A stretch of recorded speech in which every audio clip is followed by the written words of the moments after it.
What's going on, everyone? It's Talks with Kenny here today. We are early. Yes, I know, I'm very early. Why are you here this early, Kenny? Well, I have a trip to go to with my wife and also preparing for my second child. So it's been fun. So I decided to do an early stream where I can. So I decided to stream 12 p.m. and also gives those people a treat that want to watch my stuff on the replay. But anyway, we're gonna get into a video. That's it wrong. This is Dinesh D'Souza. Sorry, I always seem to mess up his name. And he's gonna be talking about some of the positions and arguments that the progressives like to have, their view on history, facts, information, social justice, anti-capitalism. We're gonna go through it all in this video, and I wanted to give you guys like a question. I think I was always thinking to myself is that during June I'll be on parental leave, so I'll have a lot more time flexibility during that month. So if you guys want to, um, give me some recommendations about what time slot would be more favorable for you guys, so I don't have to do it like so late at night. Obviously, I'm gonna have a little guest on me. At least that's the plan. But as I'm trying to figure that out, enough about me. Let's get into the video, which is what you guys came for. So let's start. Let's get into it.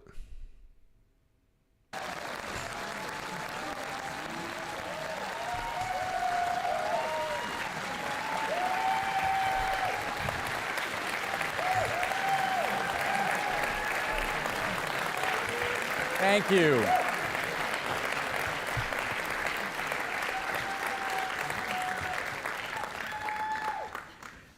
Thank you very much. Wow. I am very honored and thrilled to be here. I've spoken over the years maybe 4 times at Stanford University. The event that I remember the best was, several years ago now, where in Memorial Auditorium I debated the Reverend Jesse Jackson. And I want to mention that because I was thinking about that in the context of our divided society, and the reason why debates on campuses like this one become so acrimonious, so out of control. And I was remembering that when the Reverend Jackson and I were up on the podium, we were debating, is America a racist society? And I won't go into the merits of the arguments. I was arguing that racism in America used to be systemic. Yeah, and that's a big correlation. It used to be. Right, and this is a lot of arguments that I tend to get into whenever I do a race, like a video based on racism or racial grievance or black victimhood or any of the CRT stuff. I always fall into this argument with these people in the comment sections. Good afternoon, base zoomer, and we always fall into this dichotomy of like, oh my God, like you're excusing racism. No one's excusing anything, but I'm recognizing the reality that there's no laws on the books that will force people, like that will deny or succeed someone based on the color of their skin. Oh, I lied. There actually is one. It's called affirmative action. That's the only policy that I know that is based on someone's race. You give them special treatment or you give them a disadvantage. If you don't believe me, ask all those the Chinese students in Harvard that's suing against this stuff. Because race-based affirmative action is in of itself racism. You're judging someone on their color of their skin, not the content of their character, not on their abilities, not on their experience. I mean, you could, but you're putting more weight to their race, which is what we fought so hard against. And a society can't stand if we're doing stuff like that. Now, I always joke around with the CRT garbage, is that all this race-based affirmative action, all this, white behavior, black behavior, white fragility, putting race before everything else, it just causes more division, right? And this is why I fight so heavily or argue so ferociously against this idea that your race and culture are one and the same when it's not. I could be the same race as all the other black Americans, but I'm Haitian, this guy's a Jamaican. We come from different distinct cultures, and to just conglomerate us or categorize us as the same people because we share skin color, it's a racist idea. No respect to nationality, no respect to ethnic culture, nothing. Oh, you share skin color, you're supposed to be on the same side. That's a big nope for me. right? And it's the funny part is when these people say, "Oh, America's a racist country," and you ask them, "Prove it." It's always this idea is that, oh, it's unconscious. Oh, people don't know they're being racist. Oh, how convenient for you. This is why I said humans, we suck at judging intentions, but we're very good at judging action. And to me, if you don't have an action that actually proves racism, then you can't claim that. But for too long, we've been allowing people to just slander America because of their feelings, or they feel like they're disadvantaged based on their skin color, when in reality, it's circumstances surrounding them that's giving them disadvantage. If you come from a single parent household, that's a disadvantage. It's just a lot of people in the black community are born to single mothers at a 70% clip. Single mothers have a higher propensity to be in poverty. That has nothing to do with skin color. That has everything to do with choices and kids suffering under the guidance of their parents. And that's it. Right? I look at behavior. Some people look at race. And that's the difference. But hey, I digress. Let's get back into the video. What is now episodic. The Reverend Jackson was arguing that racism has gone underground and is covert but no less present than ever. But that's not the part of it that interested me, because as I was listening to this debate, participating in it, I looked at the Reverend Jackson and it hit me that he and I are exactly the same color. If we were to put our hands up side by side, they'd match. Yeah, they do. And I thought to myself, we're both intelligent people, we're in the same country, and we're looking at the same facts. So how is it possible for two people to disagree so profoundly about the same data? It's kind of like if you have two guys sitting in a restaurant, they see an accident, but they give radically different, incommensurable accounts of it. Yeah, the truth don't change, is your interpretation of the truth change, right? Morning green metals. On my side, it's afternoon. I'm in Florida, Eastern Standard Time, so it's the afternoon for me. So I'm trying to respect your guys' time zone. But what I was going with this is that it's this idea is that this is the story I always was told growing up, is the man that like their father was an alcoholic. One son says, I don't drink because my father was an alcoholic. And one man says, I'm an alcoholic because my father was an alcoholic, right? One event happened, but two people interpret and made decisions based on that thing very differently. And this is what's going on, right? And this is why I get kind of annoyed with the left when they go with their emotional response saying that, oh, you don't see it the same way I do, you're a bigot or you're racist, or if it's a black liberal trying to chastise me, saying they'll disown me because I think differently from them, that I don't come to the same conclusions or the same, I don't believe in the same worldview or purview as them, all of a sudden that makes me less authentically black. It's ridiculous on his face. But hey, I digress. Oh yeah, Tennessee, Grim Meadows. I've been there to Tennessee, a beautiful place. I don't like the mountains though. You know, I'm used to more flat terrain. But yeah, Tennessee is a cool place. I enjoyed myself over there. But let's get back into the video. How is that actually possible? And then it occurred to me that the reason perhaps for our difference of perspective is that our angle of perception was completely different. I am an immigrant. I agree, Base Zoomer. Yes, they never owned me in the first place. It was funny. I forgot what video it was. I think it was the reparations video. And the guy was like, oh, if you were my son, I'll disown you. And I just like, hey, look, I don't care what you said. Deal with my argument. But hey, I digress. An immigrant from India. And I bring to America what can be called the immigrant perspective. The perspective of somebody who is an insider. I've lived here most of my life, but grew up in another culture and has, in that sense, a different angle of vision. Now, the Reverend Jesse Jackson is a leader of, you may say, an indigenous minority. By indigenous, I mean simply a minority that's been in America for a really long time. And the immigrant perspective and the indigenous minority perspective are not the same. Mm-hmm. Why? Because I thought to myself, the immigrant is bringing to America what can be called a historical or comparative perspective. Before he goes in, yes, I believe this is what shaped me, honestly, is because I feel like I'm like the bridge in like Black America sense, right? In ADOS, which is a term where is an African descendant of slaves. These are the multi-generational African Americans that have been here for generations on generations on generations since like slavery, right?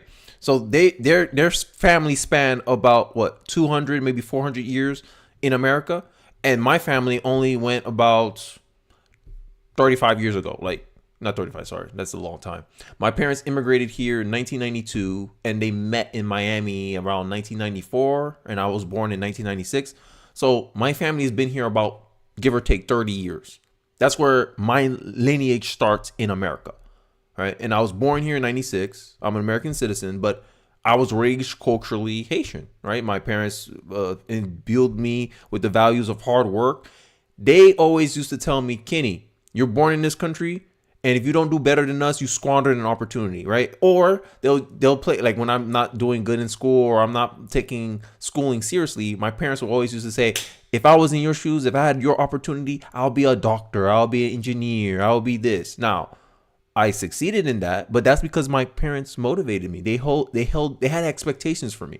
And I think that's what the difference between sometimes in the African American community and other immigrant cultures is that immigrant cultures, they have expectations for their kids, especially if you're the first generation. I'm the first generation American here. So my parents had high expectations for me. They wanted me to succeed. And I believe I met most of them, actually. I'm not to brag, humble bragging, but I met most of those expectations. And to see people continue chastising this country, it almost seemed like it's I want to say it's ungratefulness. It's just not recognizing the present circumstances that they're in. A lot of black people in 2023 will think they are facing the same oppression or racism as their ancestors in 1865 or something, when that's not the case. They're making apples and oranges comparisons when in 2023 black people have way more privilege, way more access, way more you can say wealth than black people in the past. Yet they're still complaining. Why? They're still complaining about racism. Why? Right? And now you got people out here with the reparations movement asking the federal government for what, $18 trillion. Everyone should get a check because, their ancestors went through suffering. You didn't personally go through suffering. So the restitution should not go to you. You're benefiting from your ancestors just as much as you claim white people benefited from your ancestors. It's crazy. It's like the pot calling the kettle black. Oh, you benefited off of slavery. Well, so did you. You benefited off the civil rights movement. So did you. Like, this is a common tactics like the black Americans used to throw at me and say, oh, you're not really black American, Kenny, because you come from immigrants. You're not really down with the folk. I'm like, yo, look, I don't care, bro. I come in. There's a comparative analysis. My parents can compare Haiti to America, and my parents made the decision to immigrate here. That means my parents made the decision that this was the best place to have their family, to have me, so consequently. So if you think, America's a racist country, I don't think this is how my line of logic goes, and I'll continue with the video. I don't think my parents made me come to this country to set me up for failure. That's what I believe. So if you're sitting here saying America's a racist country, then I find that as an insult to my family, to my parents. Oh, you really think my parents came here for me to be discriminated against on the color of my skin? To be at a disadvantage? Imagine that. My parents came from a majority black country to come here to be discriminated by a majority white country. That's what your thinking results into, right? And this is what happens when you test their ideas out empirically. But hey, I digress. Let's get back into the video. Somebody says, is America a racist society? The first question. I agree, Grimes. Most people don't know. And I actually visited Haiti it was a long time ago. 2005, I think. I visited Haiti. Guess what happened? I was only there for 2 weeks. But within a week, I was ready to go home. I said, I want to go home, right? Because home is America for me. When I went to Haiti, my parents was like, oh, I used to grow up here. Oh, I remember climbing this mountain. And I was dying. I was like, damn, Mom, how you do it? It was a culture shock for me. I'm here in trunks and everyone's naked on the river. I'm like, what the hell is going on? Like, it was a culture shock for me because this was unfamiliar for me. But most people will say, America shouldn't be forcing people to assimilate. You already are assimilated if you're born in this country. And then people will try to strap on culture that they're not even sure is actually theirs. My parents came from Haiti. They showed me all around where they used to grow up. And it felt foreign to me. This is not my land. This is my land. America's my land. And I just think, what's so wrong with having pride in one's country? Because that's one thing about Haitian culture. If you never met a Haitian, they're very prideful people. And I guess I inherit that type of sentiment from them. So now I have pride in my country because my mom, proud Haitian. It was Haitian Flag Day yesterday. Proud, representing. For me, my flag is the American flag. I'm sorry. I'm culturally Haitian, yes. I was raised in Haitian culture, yes. I understand that. I adapt the Haitian culture with me, yes. But end of the day, I'm an American. Like red, white, and blue. Now I have red and white with the Haitian culture. I have it on my car. Like, yeah, I'm Haitian. Yes, I acknowledge where I'm descended from. But this is all I ever know. And I don't know. I just don't like people talking smack when they don't have no evidence to actually back up what they're claiming. But I digress. Let's get back into the video. In my mind is compared to what? But that's not how the Reverend Jackson saw the matter at all. He wasn't saying that America is more racist than some other country. He was using what... Yeah, base zoomer. That's something I always worry about. I'm sorry I keep pausing the video for those on the replay. If you want, you can fast forward. But base zoomer, I wanted to kind of touch on your question because that's something I always worry about with my kids because my kids are technically half black, right? Because my wife is Hispanic. Yeah. We're like, I have a mixed family, so I don't consider my son black, right? Some black people have a problem with me saying that. Like, I don't consider my son black. My son's not black. My son is mixed, right? Because to call him black is to deny his mother, like his mother's heritage, right? And I always had a problem with black people doing this one drop rule because that's a racist idea that was perpetuated in slavery. Oh, if you was 1% black, you're black, because the slave owners didn't want to take ownership of the concubines they had, like the children of concubines that they had with the slave black women, right? So to perpetuate, like, you know, yeah, it's like what you said. They want to use it when it benefits them, and then they want to use it against you when it don't. Yeah, I'm tired of this. I just want a single standard. Like, hey, we all are judged by this standard. I think society will be a lot better place if we did that. I'm just saying. Can be called a utopian standard. He was measuring America according to a certain, you may say, standard of perfection, the Garden of Eden, and using this utopian or idealistic standard, he found that America fell woefully short. And so the reason for our differences wasn't that he was lying or I was lying, but rather that we were using a different compass, a different standard of measurement. That's worth keeping in mind tonight, because I think we're going to get into some pretty controversial issues, but if we do disagree about them, let's try to think about why we do. What are the compasses that we're bringing, the presumptions to the debate?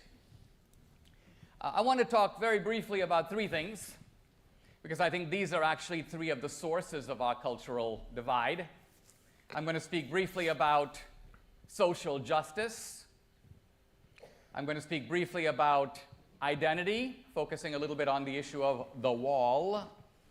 And then I'm going to spend most of my talk speaking about racism and fascism.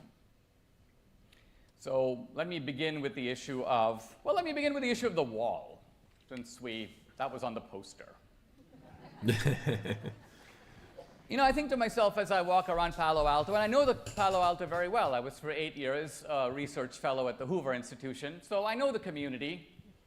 And on the face of it, it's a very open community. No walls. You can just walk right onto the campus and feel comfortable. You can sip your latte and so on. Where are the walls? This horrible Trump, he wants to build a wall. And then it occurred to me that Stanford actually has a wall. And it's a... Before he continues, because, you know, I don't want to get copyrighted, I wanted to kind of talk about the whole immigration debate and stuff. And to me, America's a sovereign country, right? And just like any country, it deserves to pick and choose who they decide becomes a member of it and who don't. I don't think anyone has a right to a country, just as much as I don't have a right to be considered a Chinese citizen or a Dubai citizen or a citizen of London, right? I had to go through their proper channels to do that, right? And my parents, they came here legally, right? Because one thing I've been noticing, because if you guys have been following Florida politics, Ron has been passing something called E-Verify, where if a person does not have any government documentations, they're not allowed to work.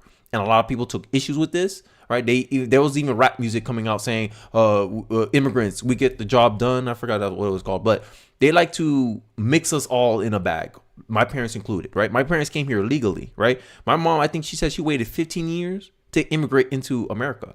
That's the legal way.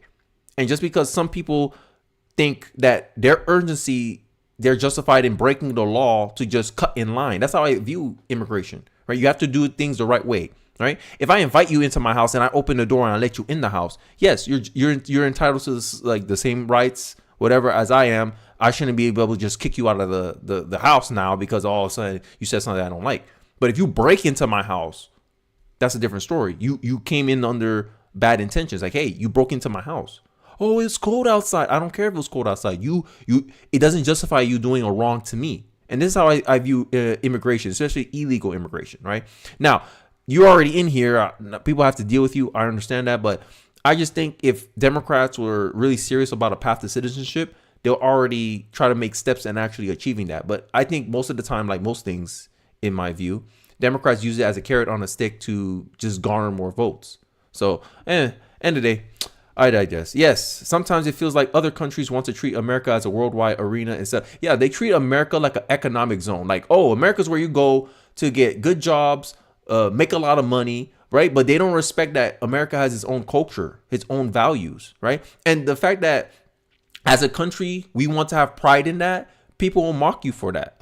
Oh, if you're super patriotic, they make fun of you for that, right? If you celebrate 4th of July, we still do, fortunately. And like whenever I celebrate 4th of July, I always went to with my family, with my wife's family.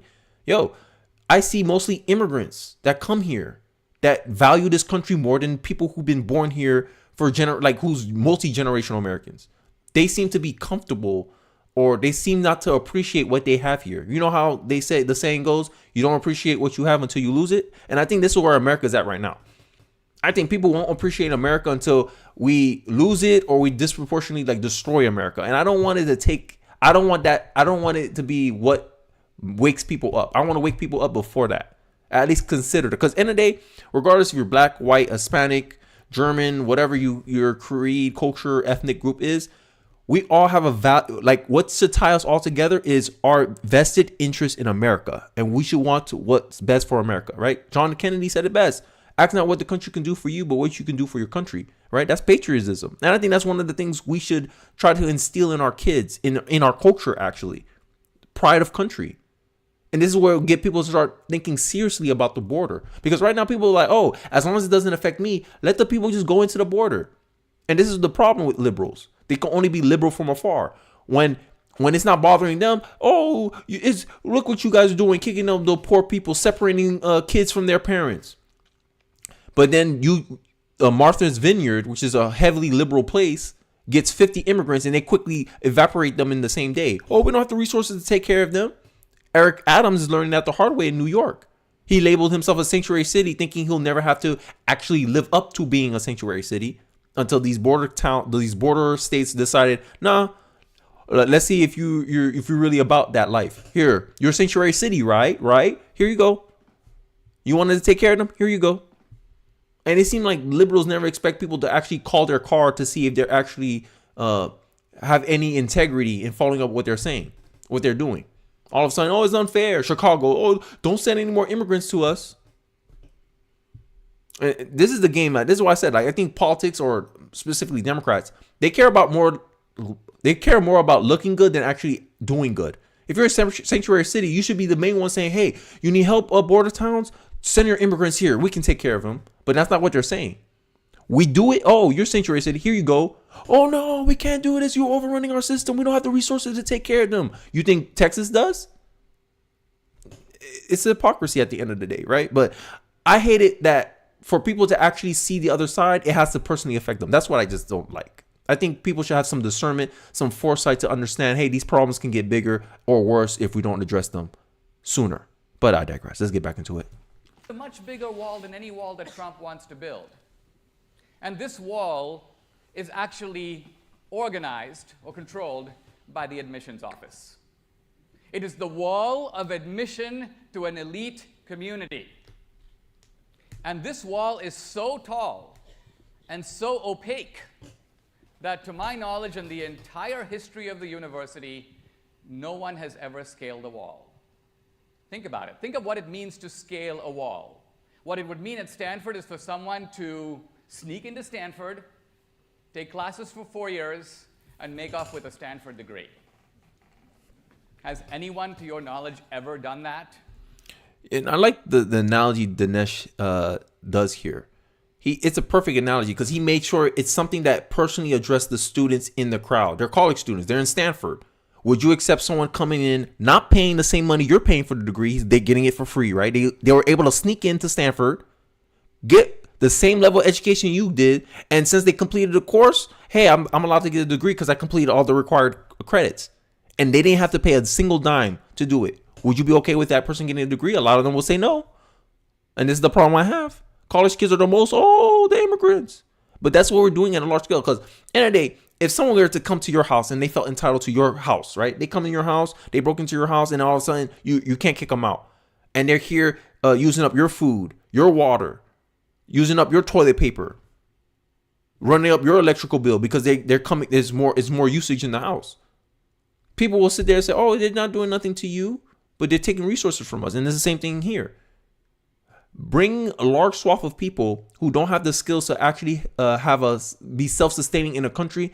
Is you setting them up for government dependence. And I think this is why one of the reasons the Democrats really like immigrants, right? But yeah, I digress. That was a good analogy from Dinesh. That's all I'm saying. No. And that means that Stanford, you ruthlessly enforce this wall against outsiders. Your community decides who gets to be a member, and you will not allow any intruders, you will not allow any degree of compassion to allow someone to come in and claim the same degree that you and your parents are demanding of you. True. That's going to give you an advantage in the race of life over all those other people on the other side of the wall. And I think if you were honest, you would admit that this is true. And the only point I want to make in connection with the wall is that every community has this right. America has the right to say who gets to be a member of this society.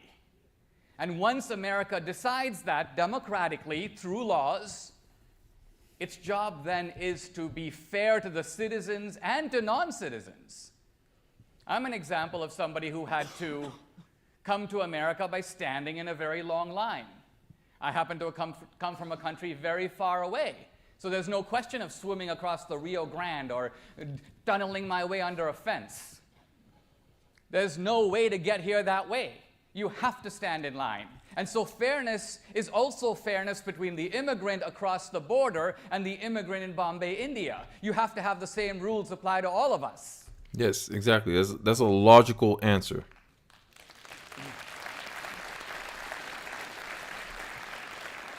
Because only emotional reasoning will let you justify why. I was running for asylum. All right, but you broke our laws. Yeah, but I was running for asylum, but you broke our. And this is the type of emotional manipulation that the left like to participate in. They like to emotionally blackmail you into agreeing with something that, on its face, on principle, is not right to do.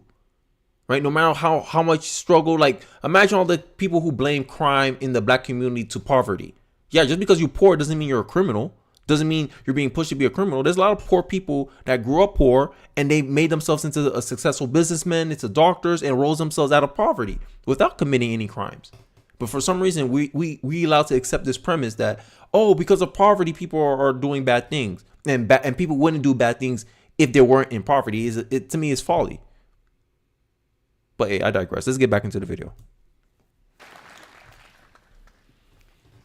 So that's the moral case for a wall. The moral case for a wall is simply the right of a community to decide democratically who gets to be a new. Yeah, and that's one of the Grimes Meadows is right. That's one of the biggest problems with progressives as well, is that, since they're socialist, they like to disconnect work from income or work from resources, right? So if you work, let's say it's your farm. You have an orange farm, right? And you have all the oranges, right? Your work, hey, you the one taking care and maintaining the field. Therefore, you have authority over that. In a socialist society, no. You pillage, you work for the orange, and everyone else has access to the orange at the same level you have access to the orange farm. That's not right, right? So it's the same thing with the test scores. I worked hard for my test scores. No, you work for the means of everyone in the classroom. And we all equally participate and share in that work. So if you have apples, the other person has oranges. Let me take an apple from you. Let me take an orange from you. even no matter if they're helping you maintain the farm or not. And this is one of the central problems with socialism is they don't recognize humans' nature of self-preservation. And one of the interesting things I was reading about conservatism a little bit is that the sense of extinction of self, right? And conservatives believe in loyalty, right? And if I'm in a family, I'm more loyal to my family than I am loyal to a stranger, right? And if that stranger happens to be the same citizen as me, let's say it's an American stranger, then in the next level of loyalty, I'm more loyal to another American than I would be for someone from France. And this idea is like self-preservation is essentially the argument that for property rights, right? Hey, this is my farm. I maintain this farm. If I wasn't here, this farm wouldn't be here. So I should have authority and my right to sell the stuff based on how I perceive their worth. And just because, oh, I'm hungry, can you give it to me for free? Yeah, but it took work for me to do this. If I keep giving everything for free, how am I supposed to sustain myself? And this is the problem with socialism. They expect people to be self-sacrificing they expect people to be a cog in a machine. I don't know, man. One of the ideas I always heard is if you don't understand human nature, your system is designed to fail. And that's socialism. Socialism doesn't understand human nature.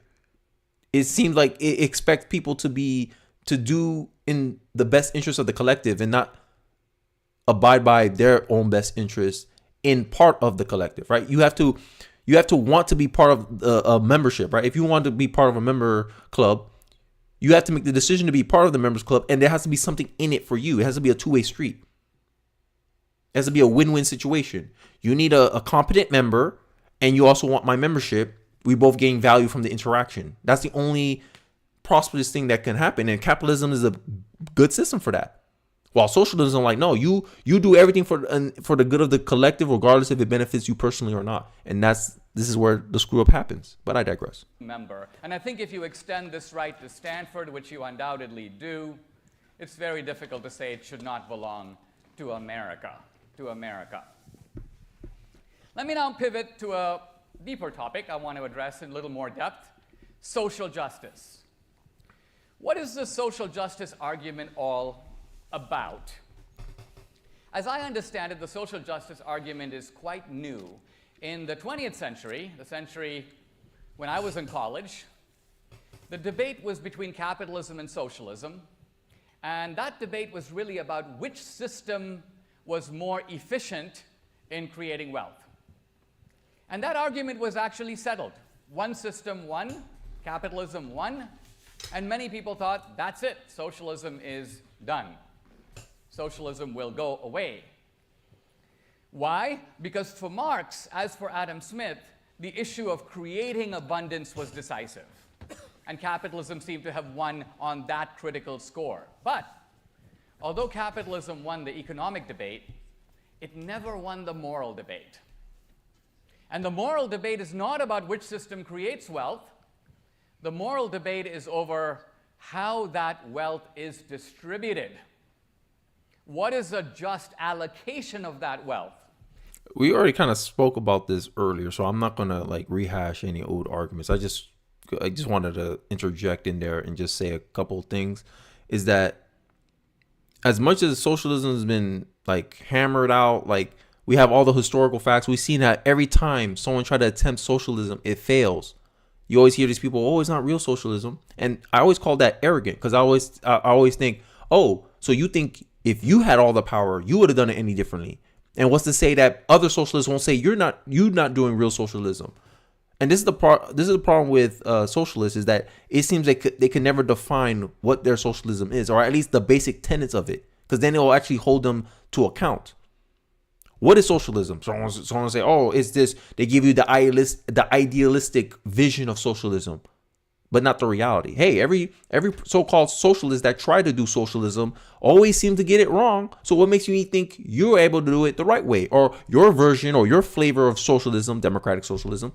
How I know it won't just devolve into what we've seen in the Soviet Union, Nazi Germany. How we know it ain't gonna turn into that? China. They elect these individuals. That's the difference. Okay, Hitler was elected too, and you see how that turned out. like it's still like I don't understand like the word games they're playing. And one thing I also noticed is there a trend. There's a trend. It seems like my generation, the millennials and Gen Z, is like we're rehashing old arguments that already happened years ago. People have been arguing this stuff in the 1980s. I'll show you, right? With Milton Friedman, they're arguing this stuff in the 1980s, and we're still going through the same. It seems like the conversation has not progressed forward, and I don't know why. And I think it's due to progressives retwisting history, revision history, hiding unfavorable or inconvenient truths, and just teaching us idealistic, like only the pros and none of the cons. And I think this is why we're still rehashing the same arguments, why people still think, oh, socialism is different, when the core tenets of it has been proven to open itself up to dictatorship, authoritarianism, totalitarianism, fascism, all that coming from socialism. Centralized power. The minute you centralize power in one group, hey, the biggest, you have a higher risk of corruption. But I mean, I'm just saying. And interestingly, even if you go right back to Adam Smith, you don't find the moral defense of capitalism. Actually, Adam Smith's defense of capitalism is sort of indirect. In other words, the entrepreneur, by pursuing his or her selfish interests through the invisible hand of competition. Yeah, Adam Smith had like a more libertarian view on capitalism. Like, oh, private property rights, he can do what he will.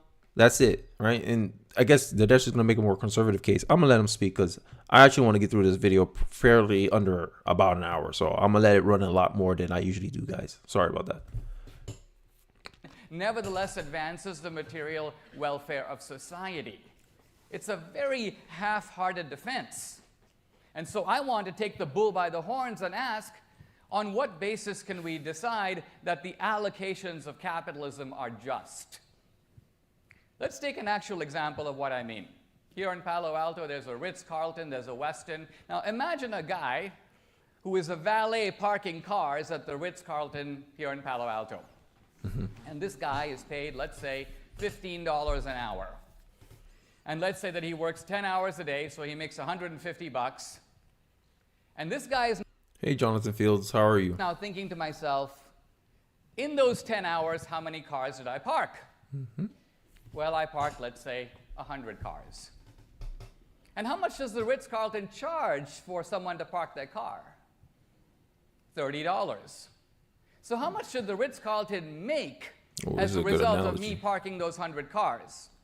$3,000. So he's going to speak, this is a good analogy. He's going to speak about like entitlement. And I think this was going on with the youth. And this is why Hitler says to go after the youth, because we're naive, we're very idealistic. So if we're more gullible in a way, right? So he's talking about that entitlement. Oh, you make $3,000 off me, and I'm the one. If it wasn't for me, these cars wouldn't get parked, and these people wouldn't pay you $3,000 to park these cars, right? And the crux of the argument to me is ownership, right? And this goes back to who owns what, who manages what. Right. And I'm gonna let Dinesh speak on it because I think I already talked heavily against socialism and all this stuff. But I really like Dinesh's perspective on these things. Right. And I think he's been a big reason for he's like my intellectual mentor in a way, because I like how he structures his arguments. I like how he attacks the arguments. I like how he just dish out facts. Right. So I mean, I digress. Let's get back into the video. And how much was I paid out of that $3,000? $150. 3,000 minus 150 gives $2,850. Who gets that? So from the valet's point of view, this is a very unjust system because I'm doing the work and some other guy is taking the cash. And this is a big problem with a lot of people too, is that they only see what they put into the work. They don't consider, okay, what if this person wasn't here? What would happen if this person wasn't here? What if this person didn't have the money? What if this person wasn't the one that birthed the idea of Amazon? Would I be here today? No. It's like they don't, like a lot of people seem like not to understand cause and effect. It's a two-way street. It's not just, oh, you drive everything and therefore you're entitled to everything. No, there's a percentage there. And as long as it make dollars, it makes sense. Hey, you're worth $15 an hour. Okay. Here you go. And Dinesh kind of touches upon this. I'm gonna let Dinesh speak because I think I don't want to keep rambling. So let's go back into the video. And this argument about the injustice of capitalism is actually anchored in, I think, a rather interesting argument that was made by Marx himself. Marx basically said that when you have a business, an enterprise. Base Zoomer, I understand the concern, but I mean, from a social point of view, yes, you should treat your employees with respect and dignity.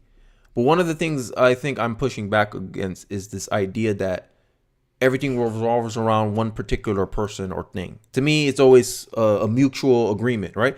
At will employment and at will employment on both sides. Whenever you decide, hey, this job is not for me, you can quit at any time. It's not slavery. And at any time, hey, the employer can't afford you anymore, or he has to lay you off, he can as well, right? And I just think that I forgot where I was going with this. I think the idea is the risk. Who's more at risk? Because I'm kind of jumping ahead, but I'll just give a tidbit of what Dinesh is going to go, is who assumes the risk? The employer does. Because regardless if the product sells or don't sells, he still has to pay you. Well, yeah, sure, the CEO got most of the money. He's in charge of all the resources, all the profits. But that's after the fact. The CEO has to do the work up front, and then he gets paid. You get the money up front, right? In a way, right? And you're not tied to the outcome of whether if the business go out tomorrow, you're still hey, I still worked the 2 hours when the business went out. It's just guaranteed.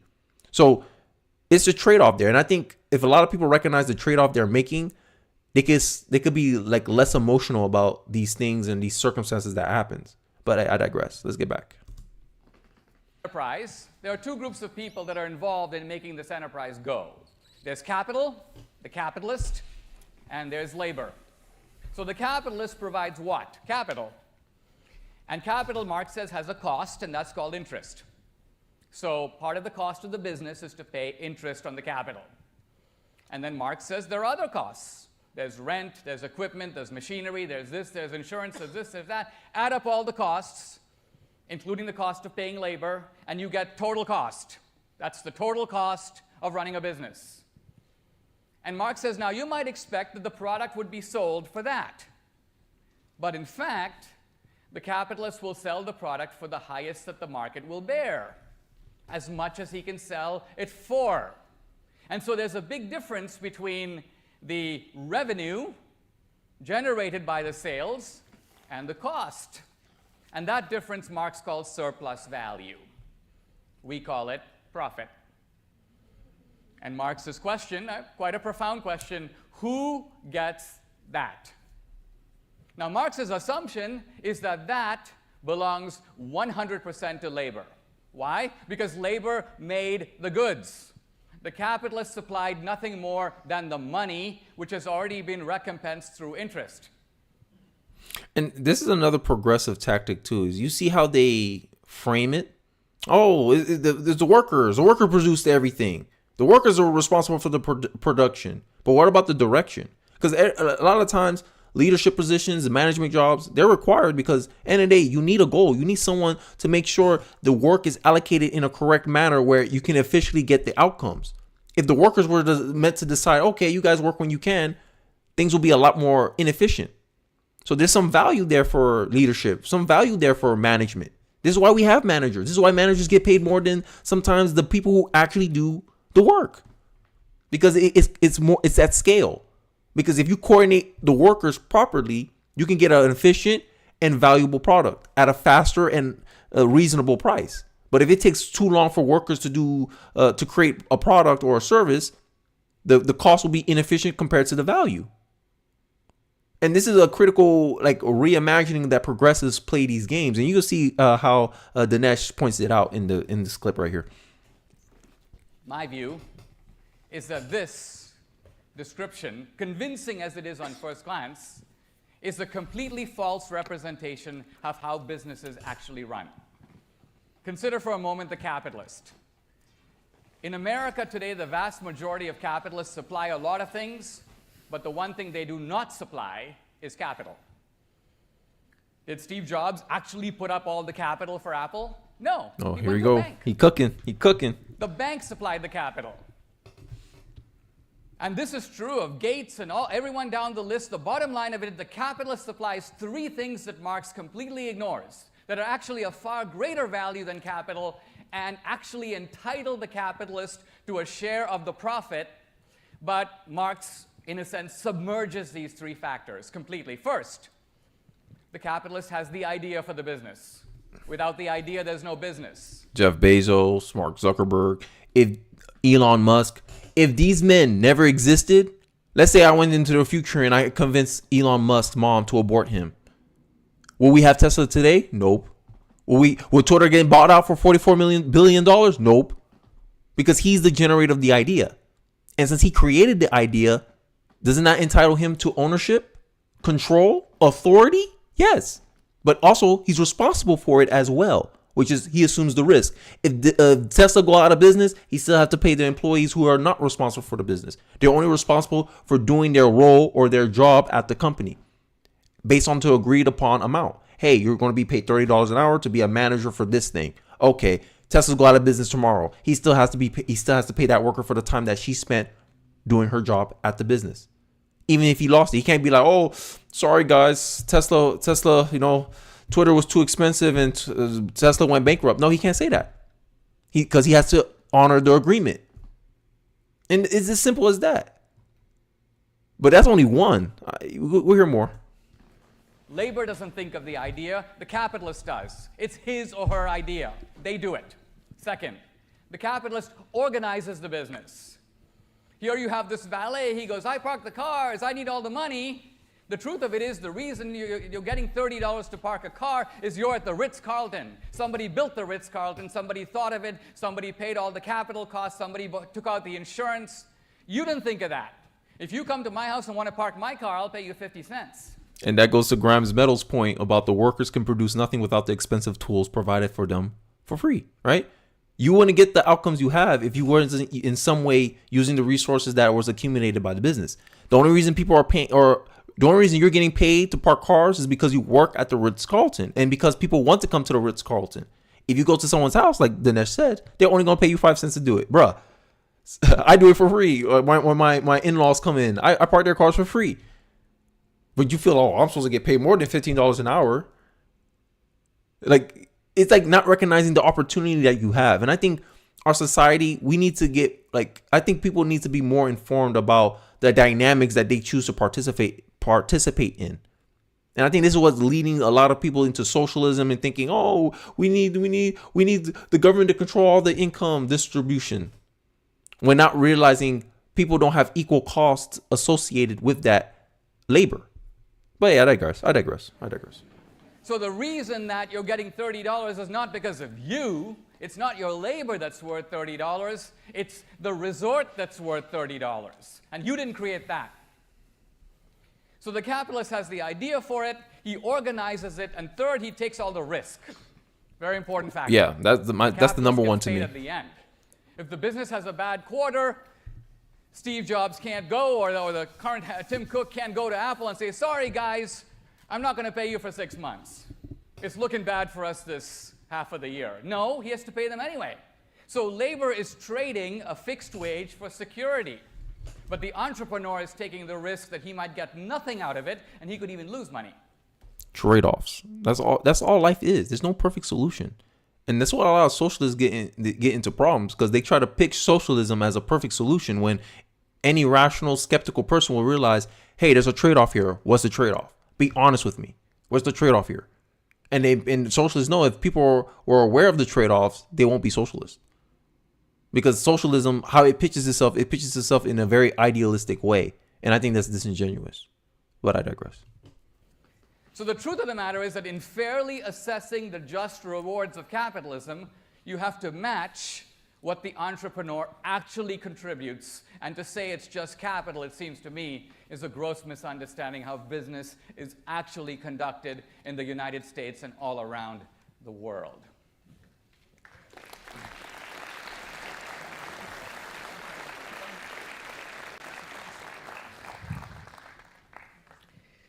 Wow, I guess I'm getting warmed up. Now, the decisive issues that have made us crazy in the last 2 years, but longer than that. The reason that we have not had in this country any real debate about any issue, not even immigration, not even the court, not even taxes, not even North Korea, nothing. Why? Because we have had a swirling current of accusation aimed, of course, specifically at Trump, but more broadly against Republicans and conservatives. So this is going to be like the core, like this is the main reason I wanted to do this video for a live commentary, is because it blows my mind. I did a live stream previously about fascism and how fascism is from the left, and the game of accusations, this word game, this political slanderizing one of the other, discrediting the person, character assassination that the left like to deploy. He's going to get into how the progressives love twisting facts and to make it seem like, they like to lie of omission. Like they like to lie very narrowly. Like, it's a half truths and all this other stuff, but they don't want to give you the full context surrounding the circumstances that they levy accusations on the other side about. But hey, let Dinesh do it. Dinesh can do it better than I can. So let's listen to his explanation. And this is the invective that basically says that Trump and his Trumpsters are, they're here.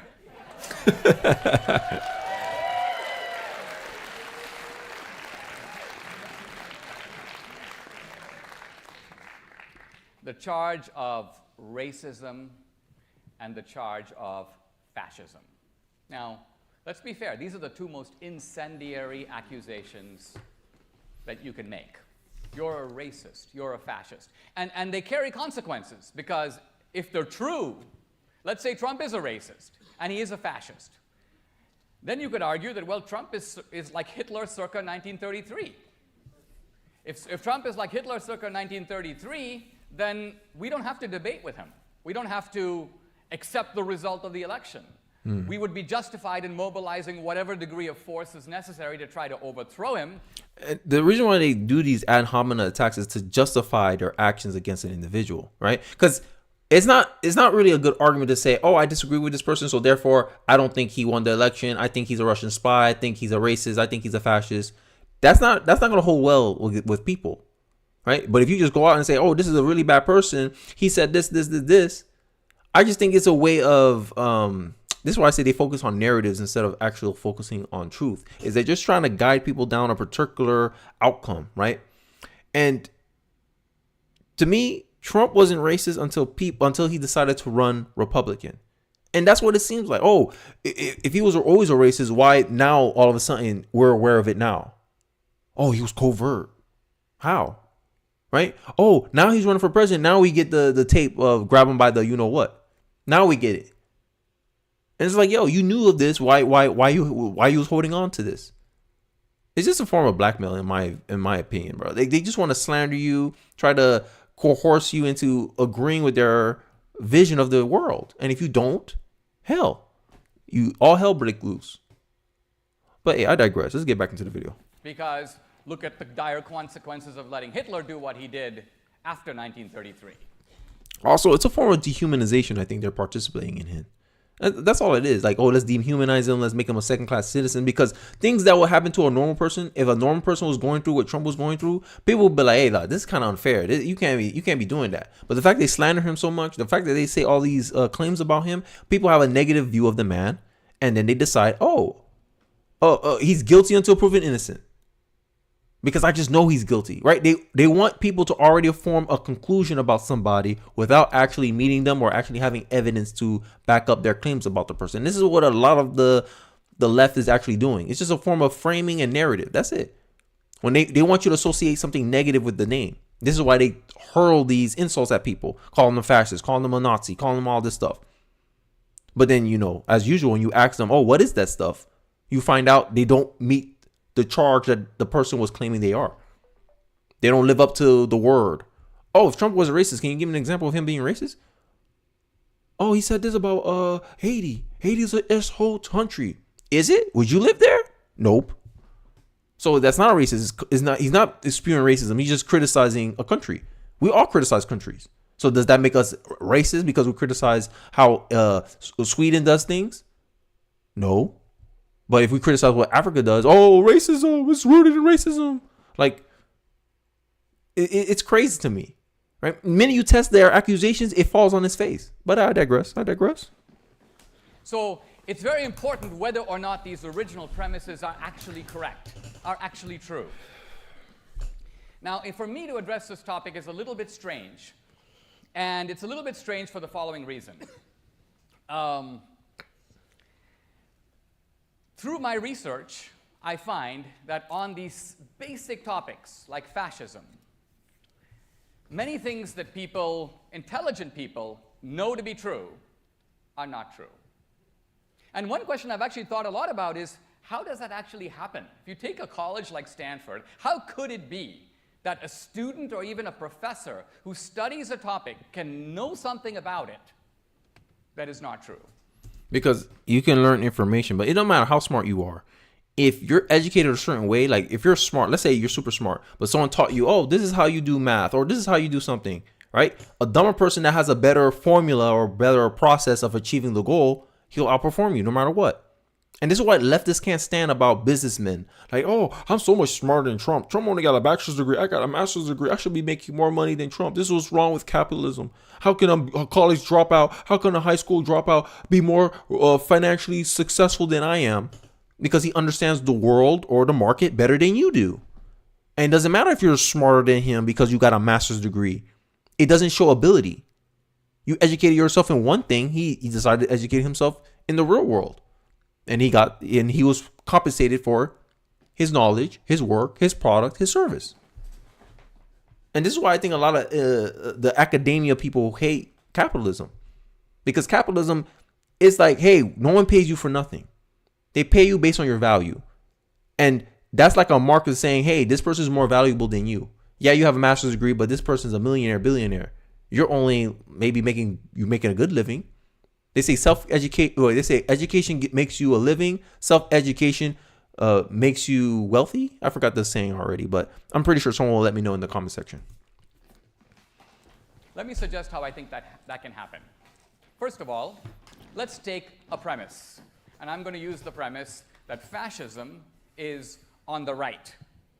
Fascism is on the right. Now, this is a very important premise for the left, because if fascism were not on the right, you couldn't call Trump a fascist.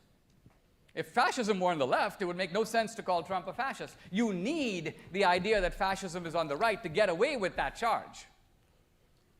And so I ask you the question, how do we know that fascism is on the right?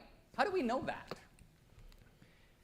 I will submit to you that prior to 1945, nobody thought that. Prior to 1945, the fascists and the anti-fascists all thought fascism was on the left. FDR knew that fascism was on the left. And yet after World War II, we got this new idea that fascism is on the right. So how can someone know this when no one at the time thought so? Yeah, that's insane. Like, imagine that. Imagine saying, oh, I know something about Haitian culture, and all the Haitians said that's not Haitian culture, but you, who was not born in Haiti, who was not raised by Haitians, who isn't Haitian, you know more about the culture than the people who actually was from the country. That's crazy. That's a crazy analogy. This is what I'm talking about. It's about the Dinesh is about to go in. This is crushing facts to me, because at the end of the day, I like proof. I'm an imperial. I don't know if that's a word. Imperialist. Like I like proof. And if your conclusions don't have proof, then I can dismiss it without proof. That's my thing. That's how I like to argue or debate or rationalize or think about things. But I digress. Let's get back. The way this works is something like this. A professor at the Tulane or Stanford history department will write a book, a controversial book, a polemic. Fascism is on the right. His or her colleagues who are sympathetic ideologically go, great book, marvelous, breakthrough book. Just make it short, Grimes. Pretty soon, favorable review in the New York Review of Books. Pretty soon, the guy's being interviewed on NPR. Michael Moore comes rolling in to do a documentary. Suddenly, people are putting it up on Wikipedia. It's on the History Channel. So here's what I mean. The intelligent person, if you ask them, is fascism on the left or the right? They go, oh, fascism's obviously on the right. How do you know? Well, you know, I was in Barnes & Noble. I thought I saw something. My professor said something about it. I saw something on the History Channel. There it was on NPR. I type it into Wikipedia. Now, you don't realize this is the same intellectual bullet ricocheting from one wall to the other wall and coming back at you, but because you're observing the phenomenon in different manifestations, each one corroborates the other. Oh, wow, it has to be true. It has to be true.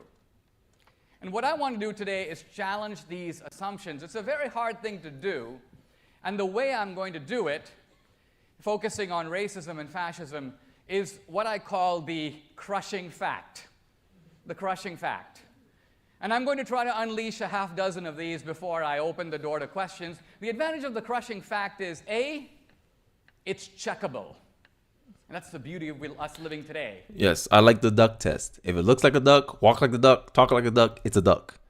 That's what he's talking about. And I think that's what we need to get back to. Because now I think we too much wrap up into theory. Political theory, it seems to be still like this quasi, like pseudoscience type stuff. Like, oh, we know socialism is going to work. But if you take it from an imperialist stance, hey, empirical data says, empirical history says, every time socialism has been tried, it fails or gives an outcome that the world perceives as negative. It produces more poverty, more pollution. Yes, socialist countries produce more pollution than capitalist countries. Look it up. Oh, but socialism is good. No, you value something about socialism and you think you'll benefit from the system. That's why you're pushing socialism. Politics, seeming what you want to be moral and what the other person want to be immoral. Politics. Right? And I think politics need to be focused on solutions. How do we govern our government to the point where it's actually solving problems? I think that's what we need to get back to. But I digress. Let's get back into the video. Whip out your phone, check it out. If what I say is true, then ask yourself if the premise can be sustained any longer. It's checkable. The second thing about the crushing fact is that we all are entitled to our own interpretations and opinions, but we're not entitled to our own facts. So facts have that ability to settle an argument. And there's a certain kind of raw beauty to that. So I want to talk briefly about fascism first, and then I'm going to talk about racism. And I'm going to try to unfurl these facts. And remember, these facts, by the way, are causing quite a scandal on social media. If you follow my social media, there's a fellow at Princeton, I call him a fake historian, but anyway, he's rounded up 124 historians to rail against these facts. Think of how powerful these facts are. Not one of them can be overturned, even though 124 professionals are trying every day. That's all right. Crazy. And to me, in a debate, and I don't know how people think about debates, but when I hear people discussing a topic, if I notice that a lot of people are getting like emotionally animated about it, and let's say even the person is by himself, but there's multiple people and they still can't really shake the argument down or break the argument down, then I give more credibility to the minority in that case, because I'm like, yo, it's three of y'all and I still can't disprove what he's saying. That means it must be true because it's being checked, it's being validated, it's being you can say tested by three different individuals, and it still holds value. It still holds its stance. That means it must be true, right? Just like if a wall's in front of you and I say, hey, don't run north because there's a wall there and you can't go through there. And you say, no, there's no wall there. And you're the popular kid in school and everyone says, yeah, there's no wall there. He can walk straight through the wall. And then he hits the wall. Hey, it don't matter if the popular opinion is people can walk through walls. The reality is people can't walk through walls. That's what I like. I like to be able to test conclusions. If you have a hypothesis, you have to test it in reality. And if reality tells you it's wrong, you must accept that your theory is wrong. But this is not what's going on in progressive circles. And this is my big problem with progressivism. I don't think it's an intellectually honest movement sometimes, because these people, they want an end and they're using any means necessary to get there.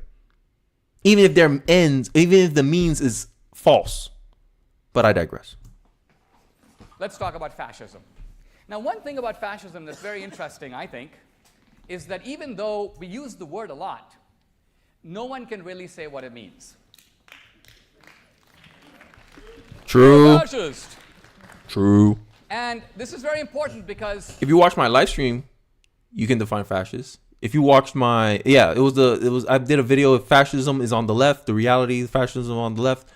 And we know what a fascist is. A fascist is, hey, someone who moves under one authority, a conglomerate that moves under one authority, right? Authoritarianism, essentially, right? But it requires one thing. There's a key difference. What do fascists need? Centralized power. And that's my point. That's why when they say fascist, I'm like, yo, how? I'm not a socialist. I'm not a communist. How are you going to call me a fascist? It's ridiculous. That's what I'm saying. It's just slander. You're just calling someone names at that point. And then when they get checked, they go, I don't know. I said, the level of our discourse today. the actual use of the term, whenever it's used in conventional debate, if you just think about it for a moment, you realize that that can't be what it means. Trump is a fascist because he's an ultra-nationalist. I think I saw Bill Maher the other day. Trump wants to make America great again, just like Hitler wanted to make Germany great again. This is big thinker Bill Maher. Now, I ask you.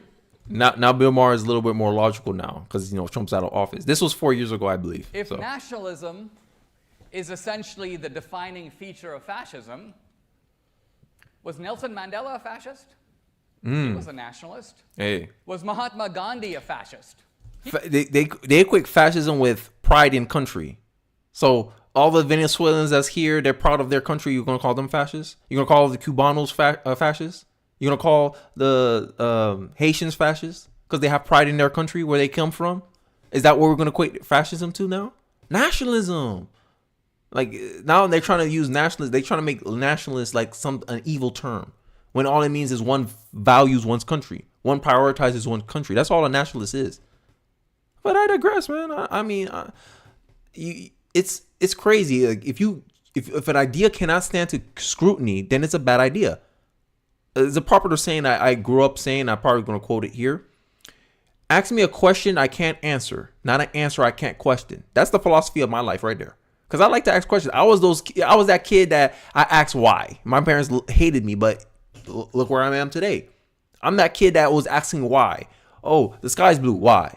The car drives when you put it on drive. Why? How? Why they built the car this way? Like I was that kid, curious, wanting to learn, seeking the truth, seeking understanding. I think that's what we should be pushing in our culture nowadays. Instead of trying to I'm trying to win an argument. I'm trying to make you look dumb. I'm trying to dunk on you. I think we're worried about the dumb things in my opinion, and that's why we can't get any progress past these talking points or rehashed arguments. It seems like we were rehashing arguments from the 1980s, and somehow we're still under the same assumption today in 2023. When we have more access on our phones than ever before, but we're still arguing the same thing people in 1980 were arguing. Craziness. I digress. He was a nationalist. What about Winston Churchill? You learn until you die. I'm a lifelong learner. That's one thing I always joke with my wife. I'll say, yo, we're teaching the kids, you stop learning when you're dead. I digress. He was a nationalist. So was de Gaulle. And so was Abraham Lincoln. And so were all the anti-colonial leaders. Nkrumah in Ghana, Fidel Castro, all these people fascists? Obviously not. Talk sense. Obviously we need a better understanding of what fascism really is. So fascism, one way to understand a phenomenon is to look at what Nietzsche calls the genealogy of it. How did we get it? How did it start? That'll give you a clue as to what it is. Exactly. It's a term in engineering that I was taught in school. It's called first principles. Elon Musk is a big proponent of this. First principles. To understand an idea, you must understand the root, like the most simplest point of the argument. And after from that point, it branches off and it becomes like different things. This is where you get the different variations of it. This is why I like to test ideas. What makes something socialist? Centralized power. Okay. Can I consider a monarchy socialism? In a way, yes, because the king has centralized power, right? And it's open up to the same power. Kings can be tyrannical. Okay, can socialism be tyrannical? Because they share a similar feature. It's a one-to-one relationship with that idea and that concept and that authority. I'm telling you, hey, socialism is not that. Socialism is not, in reality, is not the thing that a lot of people think it is, because it gives too much power and trust to human beings. And we all know we're all faultable. We all can turn bad. We all can get corrupted. And you want to trust one individual with that? Like, come on. These socialists don't even trust other human beings with guns, but they want to trust a group of human beings with absolute power over their entire life because they think it'll make their lives a better. Oh, y'all crazy as hell. Hey, y'all too trusting. Have a healthy skepticism of ideas. Look at it on its merit, not on what its goal is. Because socialists, to me, y'all come off like charlatans, like frauds, because you're selling something you know in reality you can never live up to. A utopian society is technically a dystopian society because it spits in the face of reality. Reality is life is about trade-offs. There's always a trade-off. And the argument is why we should value this trade-off over that trade-off. That's the argument. Not, oh, you value this, you're evil. That's not the argument. That shouldn't be the argument. But hey, this is where our culture falls into today. But I digress. Now, the leading fascist, the founder of fascism, the first fascist regime in the world, not Adolf Hitler, Mussolini. Mussolini was actually Hitler's model. And the very interesting thing is that Mussolini was a Marxist. He was the editor of the socialist newspaper in Italy called Avanti. He knew that he was on the left. In fact, everybody knew he was on the left. Lenin was one of his friends. When Mussolini started the first fascist party, Lenin sent him a telegram of congratulations. Why? To a fellow socialist revolutionary. True or false? That's all I'm gonna care about. I don't care how you feel about it. I don't care how you interpret it. Is it true or false? So I can make my judgment off of it, of true information. That's all I care about. Am I making my judgment off of valid and clear information? Yes or no? That's all I care about. I don't care about how it makes people feel. I don't care about how it makes people look. I don't care if it makes my guy look bad. That's the truth. And that's what we should be worrying about. Not my truth, the truth. But I digress, I digress. V.I. Lenin. Now, at that time, there was a huge debate going on in the West over what's called the crisis of Marxism. And the crisis of Marxism, very simple. Marx had predicted that there would be proletarian revolutions in all the industrialized countries, which did not occur. And the question was, why not? The Marxists had to figure out, what did Marx get wrong? And Mussolini, having fought in World War I, made this observation. He said, I noticed that the socialists in France all fought for France. I noticed the socialists in Britain all fought for Britain. And in Germany, the same thing. So, he says, class is not the only basis of worker solidarity. There's another factor that we've ignored, and that is the factor of nationalism. In other words, what we need is to marry nationalism to socialism for the first time, creating a new thing. Let's call it National Socialism. And this is the actual origin of fascism. It's the marriage of nationalism and socialism. And that's why Hitler's party was called, you already know, the National Socialist German Workers' Party. Yet you hurl it at conservatives. Like this is why my question will always be, if someone called me a Nazi or called conservatives a Nazi, I'll ask them, okay, what percentage of conservatives consider themselves socialist?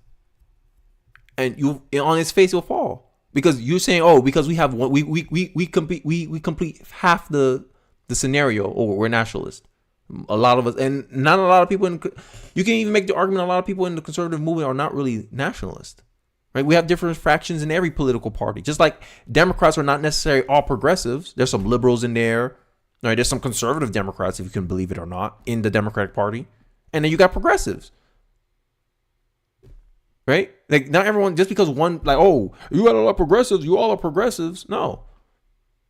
There's different fractions in different parties, and that's it. But that you hurl this claim, you guys are Nazis. Because Nazis are bad. Like, Nazi has a bad meaning now.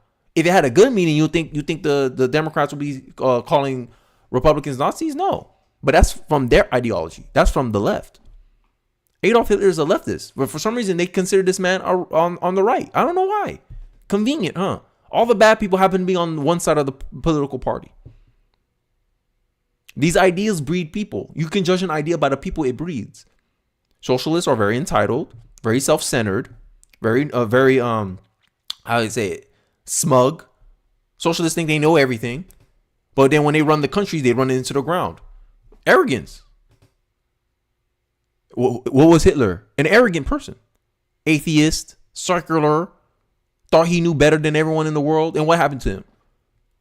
But instead of learning from that, socialists are like, no, we're going to perpetuate the same thing, except we're going to use nicer words this time. We're going to call it democratic socialism. But I digress. Now, Exactly, Grimes. It's projection.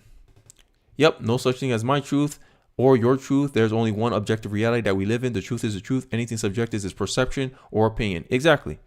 Right. And I try to give an informed opinion. I try to back up my opinions with facts. But when I can, I acknowledge, yes, that's my view. Right. I say, oh, that's my opinion. Because if I don't have much data or a case, or I can try to use common sense reasoning like, oh, hey, if you do this, what will be the reaction of it? Like, I like to tailor my arguments with cause and effect. Hey, what are the causes if you cheated on your wife? What will happen? Oh, likely she'll divorce you. Okay, effect. You made an action, you got a reaction. That's how most of my arguments are. You do something, you're gonna expect a reaction. Okay, only white people can be racist. Okay, if you attack someone based on the color of their skin, are you not racist? No, because I'm a black person. Okay, it's not racist in and of itself. You said you can't do something because of your skin color. But if someone told you, hey, you can't be an engineer because of your skin color, you would say they were racist. But for some reason, you say you can't do anything bad because of your skin color. Is that not the same thing? All I'm looking for is one standard. That's it. I just want everyone to be held to one standard so we can finally, meritocratic society. That's what I want. The death of merit happened because of all this social justice woke BS, in my view. But I digress. Let's get back into the video. this fascism. Oh, I keep pausing. I'm sorry on the replay, guys. Jonathan Fields, I think the reason why we have sides is that people want things done their way, right? It's always been the like you and your like for instance, siblings, right? Me and my brother, we're from the same family, right? But if there's something going on and we want things to go our way, will we argue? Oh no, our way is the better solution to the problem, not his way. And I think that's what's going on here, right?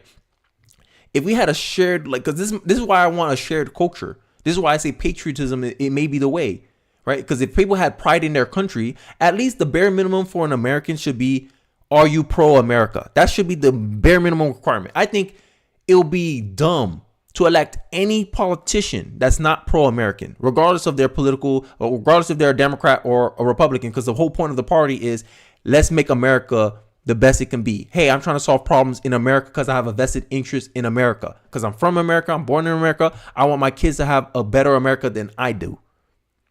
Right? But a lot of liberals don't have kids. So they don't care about the future necessarily. They're not as invested in the future of America as conservatives are, because conservatives have more kids than liberals based on data I have seen.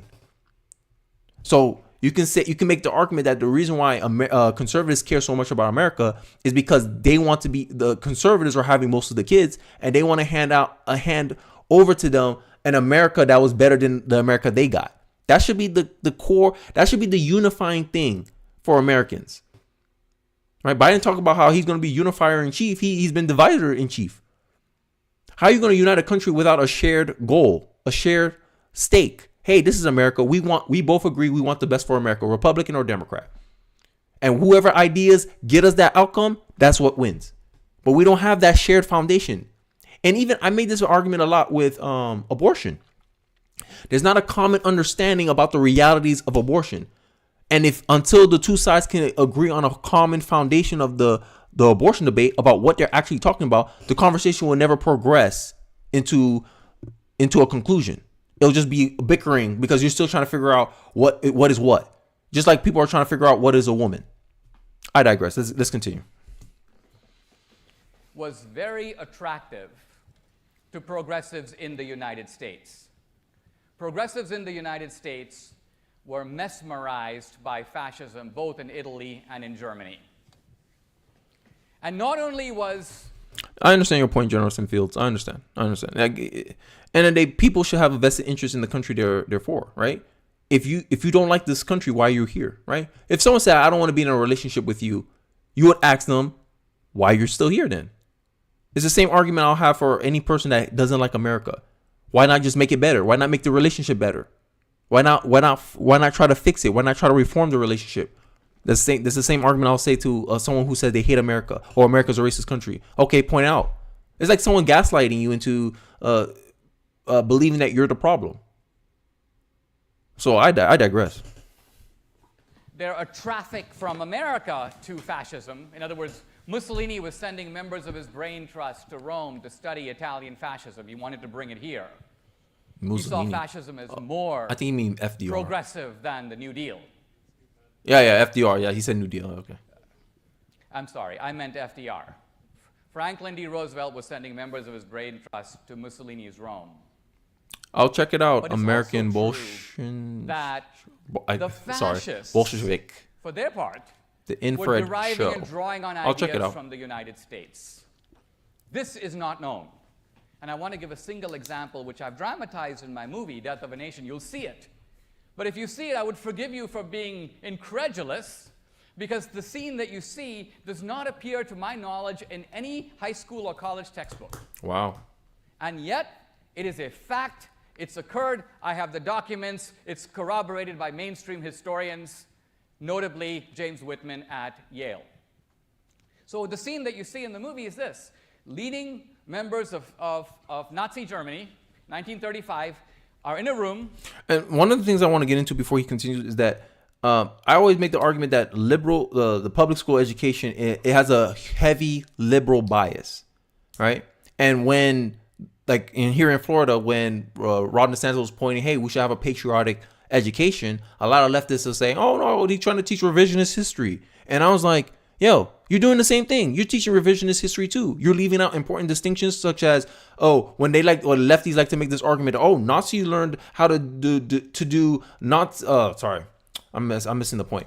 Nazis learned how to do the bad things to Jews from America, and then when you look at it, because Dinesh was pointing out in his documentary Death of a Nation that it wasn't America, because Democrats, they like to spread the blame when it's them. It was the Democratic Party. He said, I'm looking at Jim Crow. I'm looking at how the Southern Democrats do their laws to discriminate against black people. Let's do that to the Jews. But when you learn it in public school education, they teach you, oh no, Nazis got it from America. Spreading the blame around, right? When they can't blame solely the Republicans, they want to spread the blame around. Where is that for the Republicans? Oh, when the Republicans were doing Watergate. Oh, America, American. No, they make sure to let you know a Republican did it. But when it's something solely on the feet of Democrats, Democrats will spread the blame around and say, no, it was all of America. All of America was racist. All of America was for slavery. Except you leave out the conveniently that the Democratic Party was fighting for slavery. The Democratic Party started the Civil War for slavery. But yeah, I digress. And they're drafting the so-called Nuremberg laws. And the Nuremberg laws are the laws that make Jews into second-class citizens. And they do three things. They segregate Jews into ghettos. They forbid intermarriage between Jews and other Germans. And they condone confiscation of Jewish property. In other words, state-sponsored discrimination against Jews. And the Nazis are sitting there, and they basically say, we want to make these laws, but there's no international... Appreciate everyone coming in and out of the chat. Catch you guys on the replay. ...no precedent for them. Nobody has done this kind of thing. And then one of the Nazis who had studied in the United States says, actually, gentlemen, you're wrong. Somebody has beaten us to the punch. The Democratic Party in the United States has laws that do all the three things that we want. The Jim Crow laws of the American South have segregation. There are anti-miscegenation laws outlawing intermarriage, and they condone state-sponsored discrimination. All we have to do is take the laws of the Democratic Party, cross out the word black, write in the word Jew, and we are home free. What am I saying here? I'm not saying that the Nazis got a parallel idea. I'm saying the actual Nazis had in their hands the blueprints of the democratic laws and used it to make the Nuremberg laws, and this fact has been completely suppressed in progressive historiography in the United States. The leftist talking point, the typical way they like to do things, and any disingenuous person, because when people are trying to create a narrative, they leave out inconvenient truths about something, right? Instead of reconciling with the reality of what they're advocating for, because at the end of the day, they want to have a good public perception. right? And that's what the progressives are good at. Progressives and modern liberals, because I'm not going to say liberals, because a lot of people get offended when I say liberals, because they're like, I'm liberal. I'm not like these loons over here on the left, Bill Maher. The idea is they like to obfuscate things, right? They don't like to make you aware of things. They don't like to balance out what they're telling you. They try to make it seem like, oh no, this is the best thing since sliced bread. There's no way a sane person will disagree with this until you actually find the reality of it, until you get the full context of what was going on at the time. I just don't like when people do that, right? They say, well, if you want to make a liberal mad, you tell them the truth. If you want to make a conservative mad, you tell them a lie. It seems like liberals care more about how things make them feel rather than what the truth in reality is. I digress. Let's get back into the video. Now, I said that the Nazis were talking about the democratic laws. And you might be like, democratic laws? Aren't you talking about the Southern laws? See, the Nazis actually knew something that we don't know. Namely, every segregation law in the United States from the 1880s to the 1950s was passed by a Democratic legislature, signed by a Democratic governor, enforced by Democratic officials, and there is not a single exception to this rule. Ooh, black liberals ain't gonna like hearing that. But Kenny, you're a coon. Kenny, you're a sellout. Oh, but what's this mess with the Democratic Party though? Can you explain that for me? Oh, Kenny, there was a switch. Okay, if there was a switch, why are you still supporting the same policies that those people in 19 whatever was still supporting?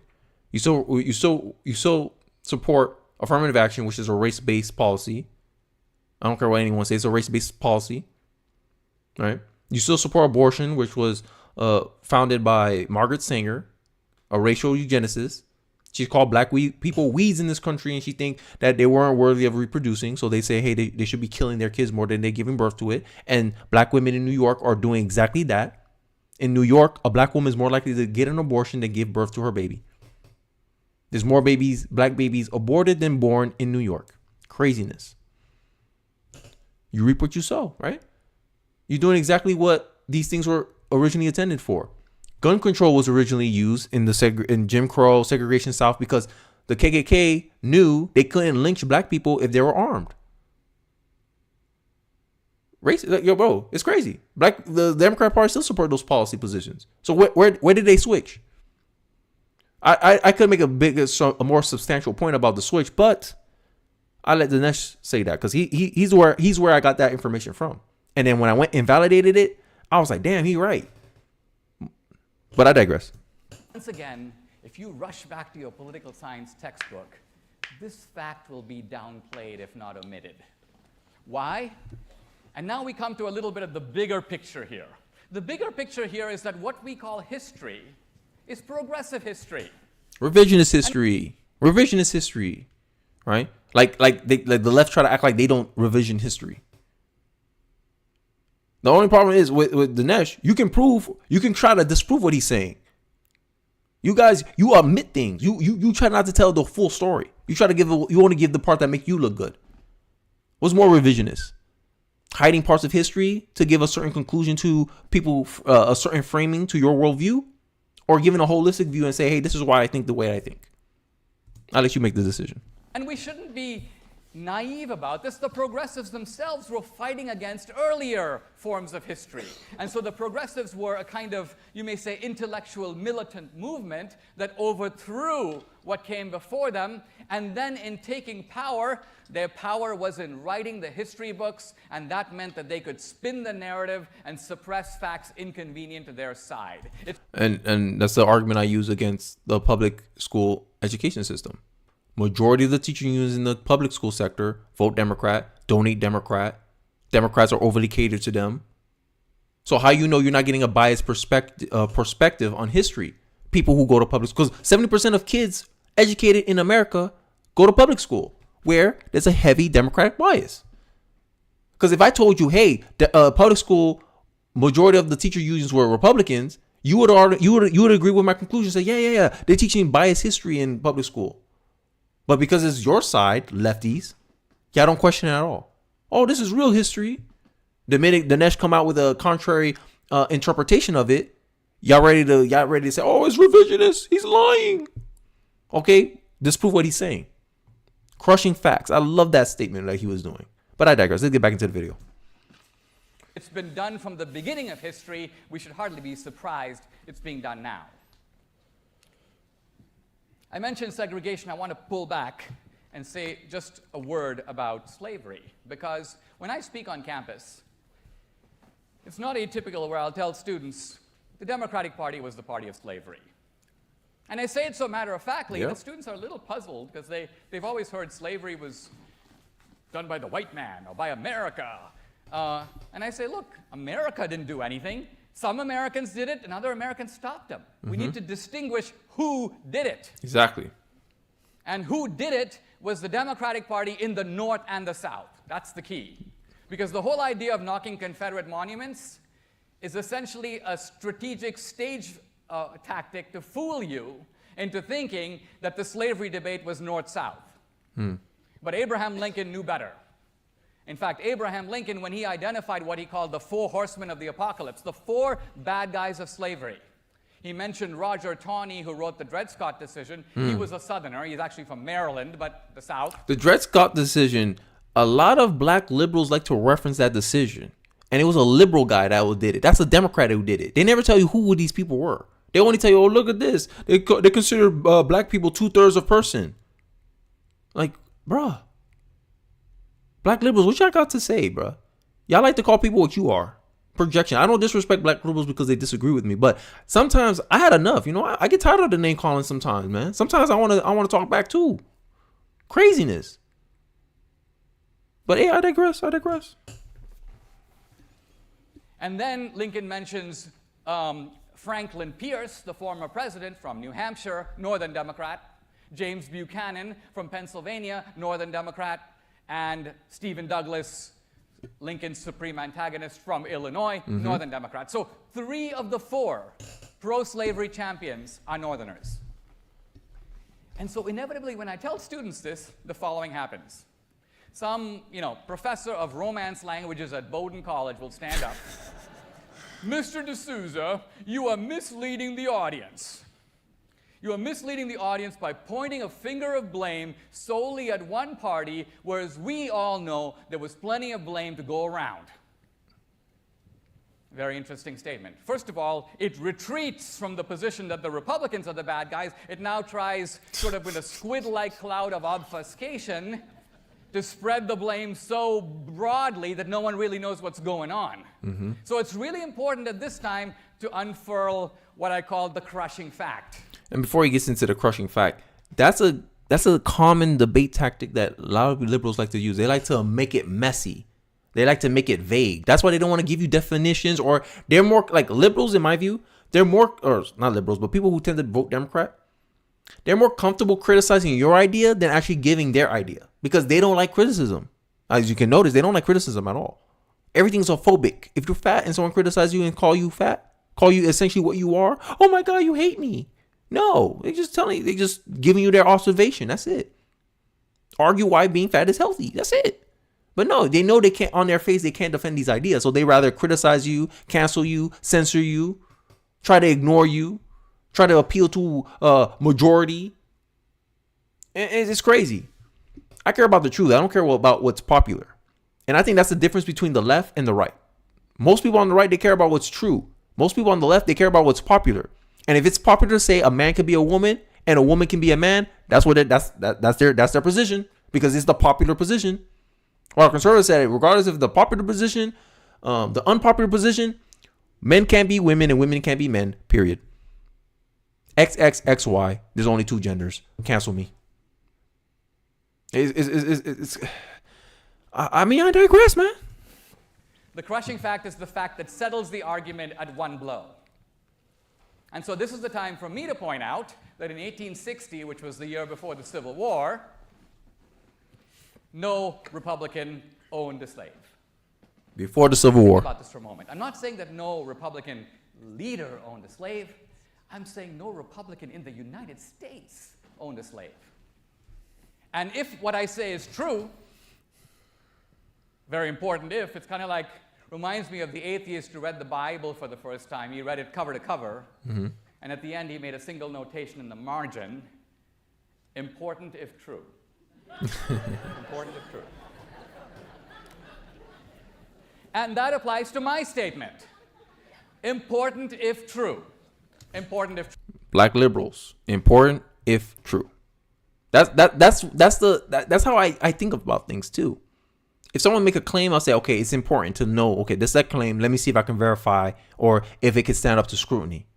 And most of the time, these arguments, these liberals come up, it folds. Because they're trying to get you to buy into a perception, not trying to lead you to observe a reality. And I think that's the difference. People are more frightened than hurt. People suffer more from imagination than from reality. I think that's a lot of people in America right now. And I hope that in some way I help people recognize the reality of a situation. They don't have to agree with me. They don't have to agree with my prescription for the problem, but they have to recognize that there's a problem in this country, especially how we handle our discourse, our conversation. But I digress. True. But the beauty of the statement, it is a scientific statement in the sense that Karl Popper intended it. Namely, it is vulnerable, naked to refutation. All you have to do is give me the name of one Republican who owned a slave, and I would have to take it back. And yet, from the time I made this statement well over 2 years ago, not a single valid counterexample has surfaced. Several months ago, I got an email from a demographer at the University of Michigan. He goes, Dinesh, I've been working this. I gotcha. Ulysses S. Grant inherited a slave, a solitary slave, admittedly, on his wife's side. And I said, well, that is an impressive riposte, but I need to point out to you that at the time this occurred, Ulysses S. Grant was a Democrat. He became a Republican later. So, what am I getting at? What I'm getting at is we have a really strange phenomenon. If you look at what's going on now, you have Democrats on the left pointing the finger of racism at the very people who fought racism from the beginning of this country's history, while suppressing the fact that the actual racism came from their party. In other words, this is not just about slavery. The Democrats were the party of slavery, of segregation, of founding the Ku Klux Klan, of reviving the Ku Klux Klan. And Woodson, I forgot his name. The president's name is Woodson, Robert Woodson. I think what he did I forgot what it was called. He had this film writer talk about how black people come in, take over the country, and that led to a cultural revival of the KKK. I forgot the guy's name. I just know the president's name was Woodson. The last name was Woodson. Robert Woodson. I forgot. It was R. Woodson. I forgot the name, but I digress. I forgot the film too. If anyone can remember on the replay, let me know in the comment section. I need to review that because that was propaganda. That was like the beginning of propaganda, political propaganda. But I digress. Of racial terrorism and of opposition to the civil rights movement of the 1960s.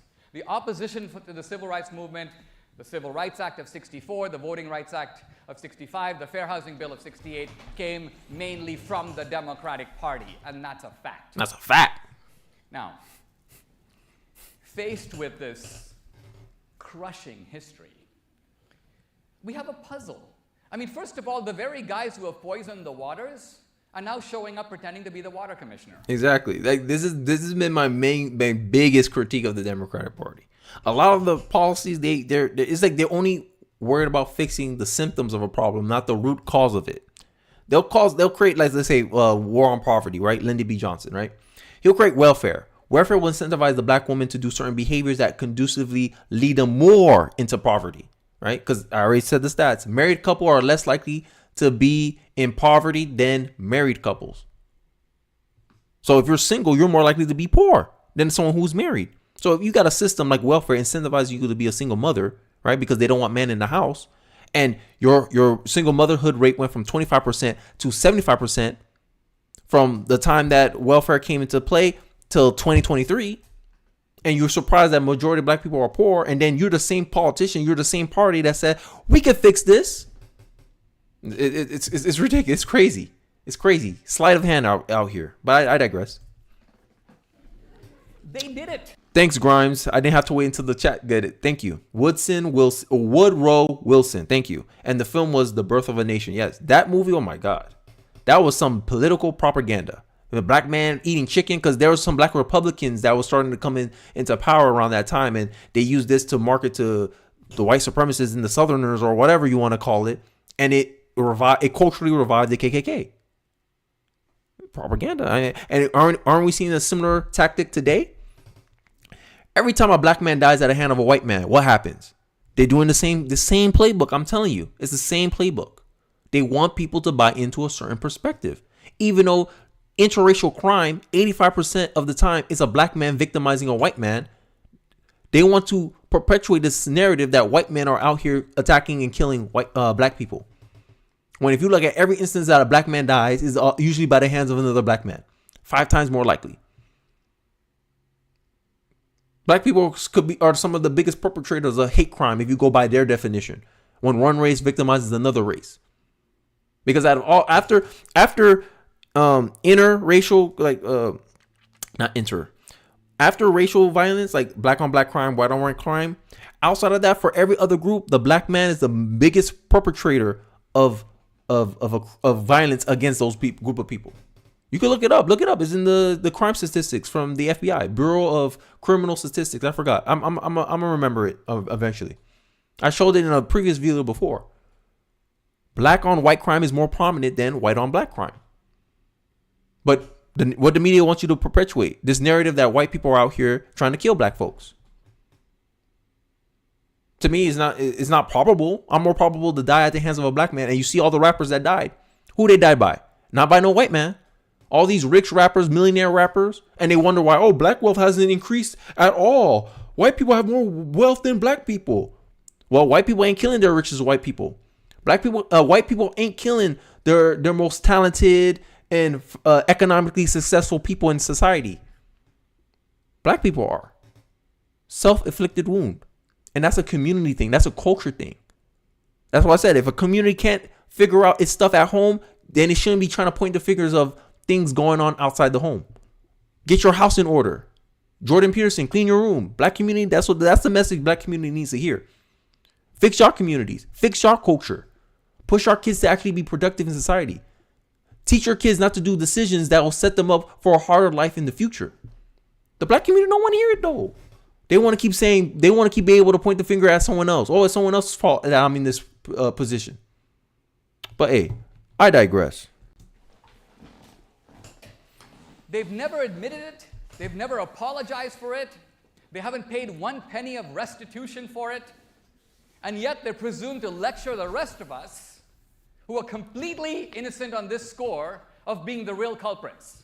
I mean, this is really funny. My wife, Debbie, who's a Latina, her father's Venezuelan, her mom's Mexican, and we're Dartmouth, East Indian and Latina, and you have a bunch of white guys screaming at us, racist. I mean, what is this, Saturday Night Live? That's crazy. Or blackface or white supremacy. And this is at an Ivy League college. Craziness. Now, I do want to address, before I circle back and open the door to questions, I want to address one final point, because this is key. Very important point for the left, and it is the idea that the Democrats have a get-out-of-jail-free card. Oh, we heard it before. Here we go. According to them, the two parties switched sides. They switched. Basically, the Republicans became Democrats, the Democrats became Republicans. Which is dumb. Like, think about it this way, from a historical sense. Why would you even want to do that to breed any confusion? I'll understand if one time, the party separated or the Republicans decided to go by a different name. I understand that. But why take on the name of your political arch nemesis and rivals? That makes no sense, even on both sides. If I have a mortal enemy, right? Let's say I'm a Lakers fan and my other friend is a Boston Celtics fan. And Boston Celtics and the Lakers decided to take each other's names. We want to be called the Lakers and you Lakers get to be called the Celtics. You don't think that will piss us off? Craziness. The only thing that switched in reality politically is the black vote. That's it. Not the parties. But, Dinesh can give you more proof than I can. Now, for anyone who actually knows anything about American history, this is akin to saying, guys, there was a time, a little far back, maybe in the 1960s, when the cops all decided to become criminals. And the criminals all decided to become cops. Logical They conclusions, switched guys. sides. And Crazy. you'd be inherently like, how the hell would that happen? What kind of sense does that make? What kind of idiot statement is that? But no, this is not an idiot statement. The cause is pressed seriously that the parties switched. And the main thrust of the argument is that the racist Dixiecrats, we have to define our terms. A Dixiecrat here is a member of the Dixiecrat Party, or somebody who voted against the civil rights laws of the 60s. Exactly. The racist Dixiecrats all became Republicans. That's the switch, right? That's the switch, right?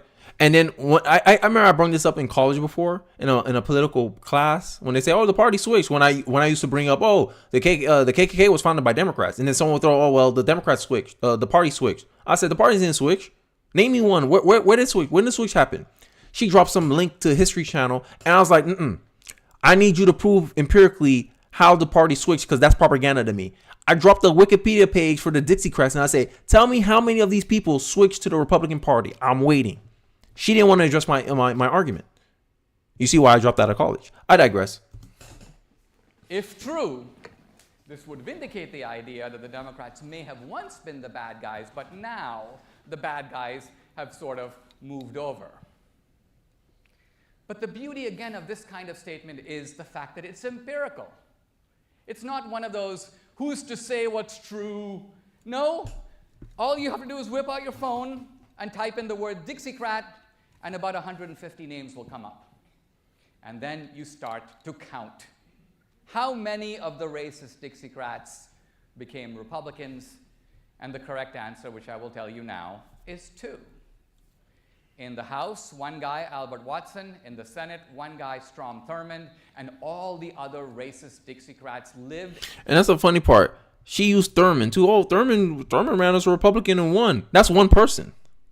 And this is what irritates me with these people, because I did it. Like when he said, I said, that's a bold claim. Okay, let me do it.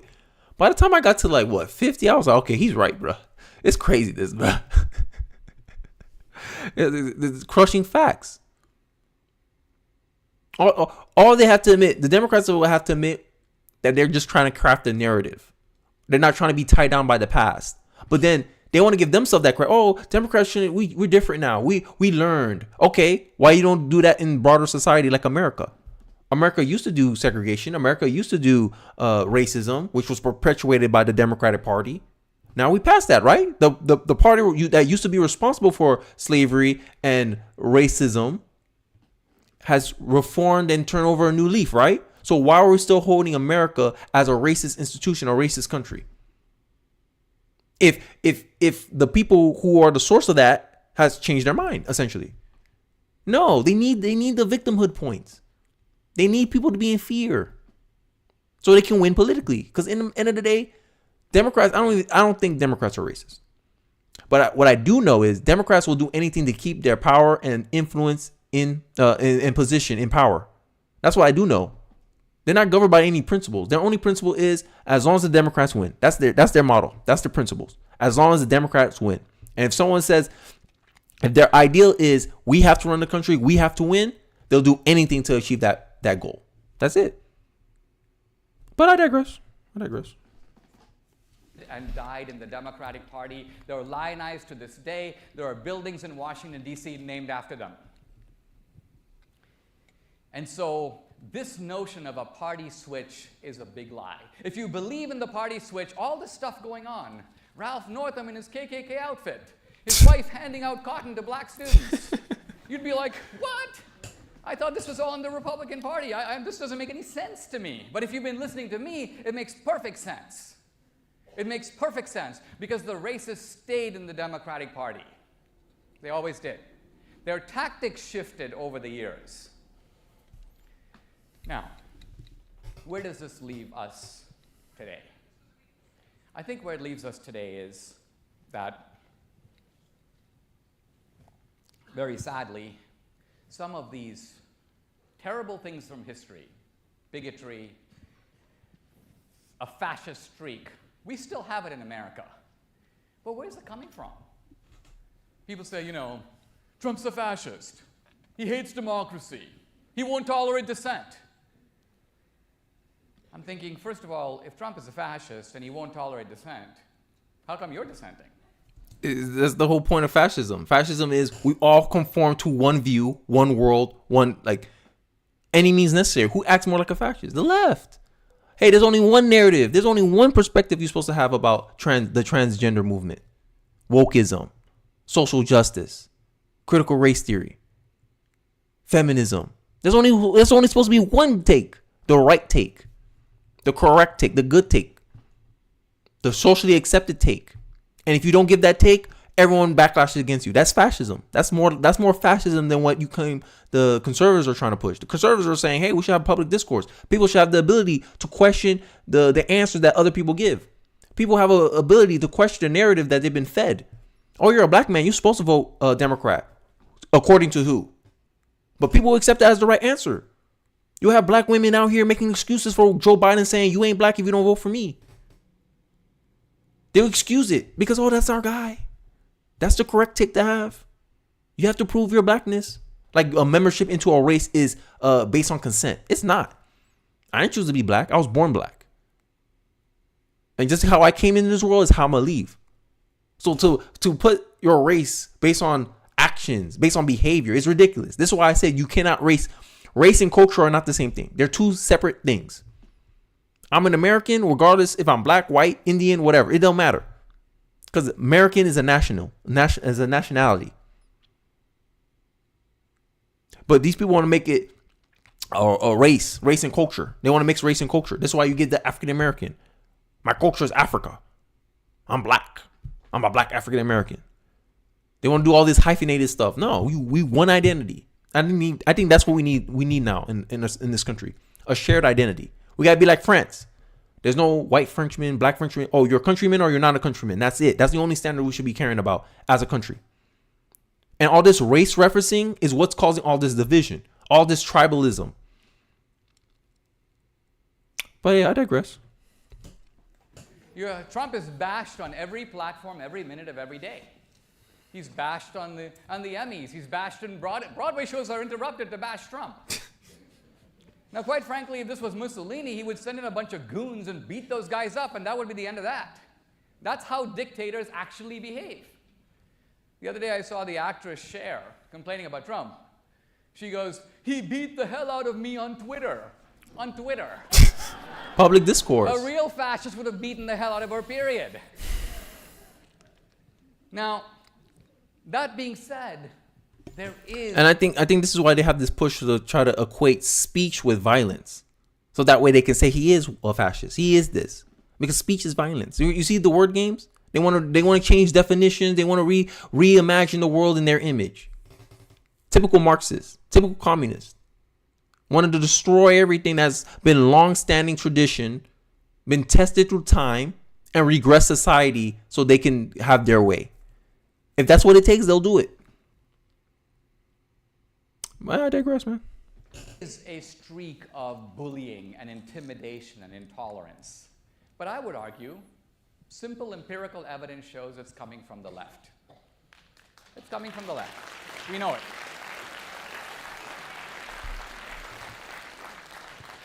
Now, never feel sorry for a guy like me, because I enjoy it. This kind of craziness, when I experience it, it's fun. You're actually making my day. But the people I really feel sorry for is the ordinary student. I agree. Ordinary student, the ordinary worker. Like, people in corporate America can't speak their mind. Like, when we get DEI trainings and stuff, no one can feel confident and be like, hey, I disagree with this whole premise. And even if they make a valid argument, the fact that they went against company culture, they can get fired just for that. Because that's company culture. We're accepting of other people's way of life and cultures and traditions, except yours. And this is the real, I guess, problem with all this stuff. And this is why I think the pushback in the cultural space was very much needed, especially now. And I think it should continue. I think more voices should get behind this. There should be more pushback. This is why I support the boycotts, because you have to send a message.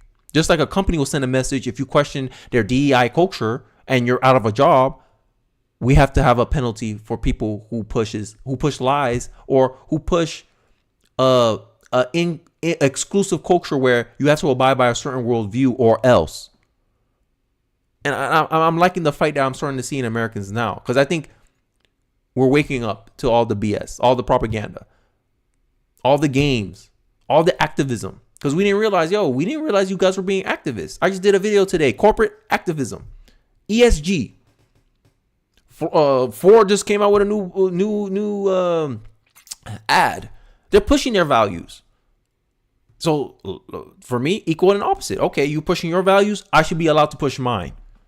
And my values should be adopted in the wider culture, because you open the door, liberals. You open the door. You created this woke religion where everyone has to abide by it. Okay, if someone starts a Christian company and they start saying, hey, this is mandatory training. You have to learn, you have to work under biblical perspective and principles. And people say, oh, I don't want to work under biblical principles. Fired. And people shouldn't even blink an eye. Oh, yeah, people do that with DEI stuff. So they're allowed to run the company the same way they do. And this is why I don't like about the left. When they do it, it's fine. Person does the exact same thing, but they're from a different side. Oh, it's wrong. It's this, that. No consistency, because the means justify the ends. Sorry, the ends justify the means. I said that backwards, but I digress. Let's wrap this up. A student who feels like I can't speak my mind because there is this crushing, bullying, kind of intellectual gangsterism around me. Intellectual terrorism. To think freely. It doesn't allow me to speak freely. And what it does is it takes the label of hate speech. By the way, the Democratic Party is officially the party of hate speech. They invented hate speech.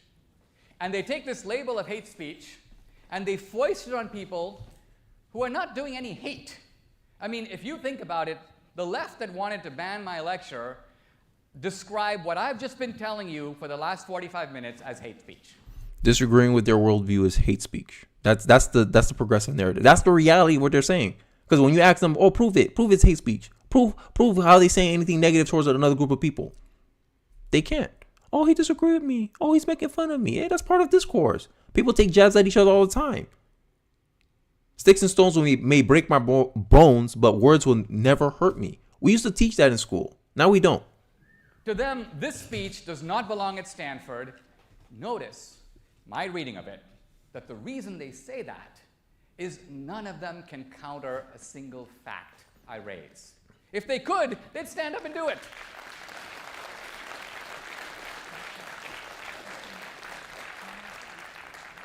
And the same with these 124 historians. Oh, your article appeared in Breitbart. That makes you a fool. I'm like, my article may have appeared in Breitbart, but it's an excerpt from my book. It doesn't matter what website it appeared on. Let's see if you can question. My article was about the 3 things that Hitler got from the Democratic Party. You think this is explosive stuff? If you could refute it, you'd be all over the content. Exactly. Oh my God, bro. Actions speak louder than words. Why is that what you focus on?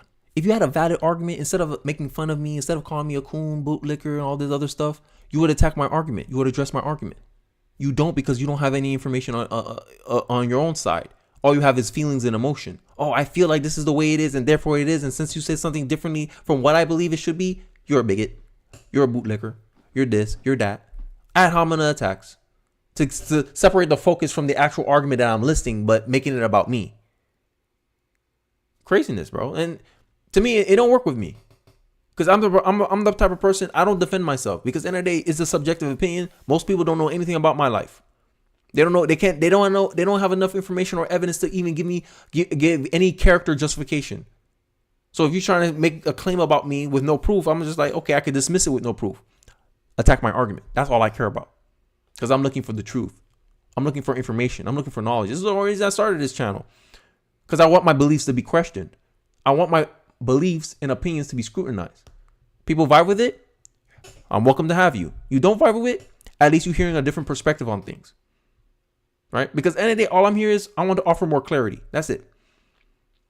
And I hope to be as persuasive as I can, but at worst, I'm clarifying my position. At best, I persuade you into being more considerate or a little bit more understanding of the conservative view on things. Especially a black conservative view, because apparently that's important. But to me, I'm just a conservative. But if you need the extra blackness, whatever, I only listen to black people. Okay, I'm your guy. But I hope in a day in our country that that's not the case anymore. When my kids are my age, I hope that America sees each other as, you're American or you're not. I'm done with this race referencing. Oh, you're a Latina American. Oh, you're an Indian American. No, I'm tired of that stuff. No more hyphenated patriotism is what I'll call it. You're either for us or against us. You're either for America or you're not. And the question will be that, okay, if you're not for America, then what are you doing here? I digress, man. I digress. Why are you publishing in Breitbart? As if that's what discredits the article.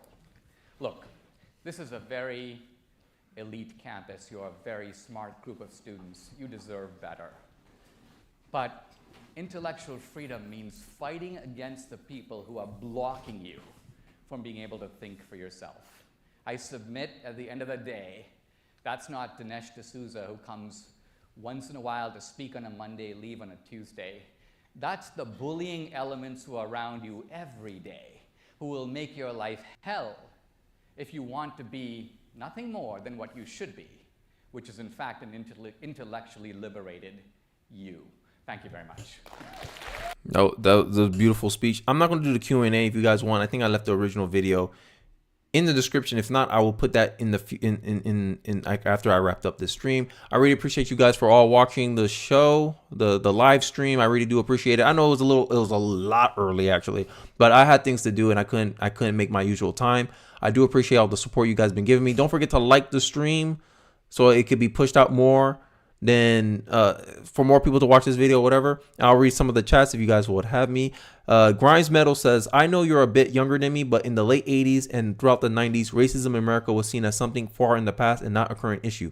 Hey, great show, man. I appreciate that, Grimes Metals. Yes, the funny part is the reason when Obama won, a lot of people was like, in 2008, I think, in my view, if you had to ask me, Kenny, what time frame if you had to rewind time, what would you put? 2008. Because 2008, it felt like, yo, we're finally getting past racism. But it seemed like Obama did everything he can to restoke that. Because at the end of the day, the Democrats need the issue. Democrats need the issue of racism to be a thing. Thanks, man. Appreciate the super chat, Grimes Metals. I don't have any sound effects anymore because my thing is busted. I gotta go fix it. But I really appreciate the support, man. Thank you so much. I just use this to make this content better. I hope you guys enjoyed the content. I hope you guys found it insightful. And I'll see you guys on the next live stream. I really do appreciate it again. Peace. Peace out, guys.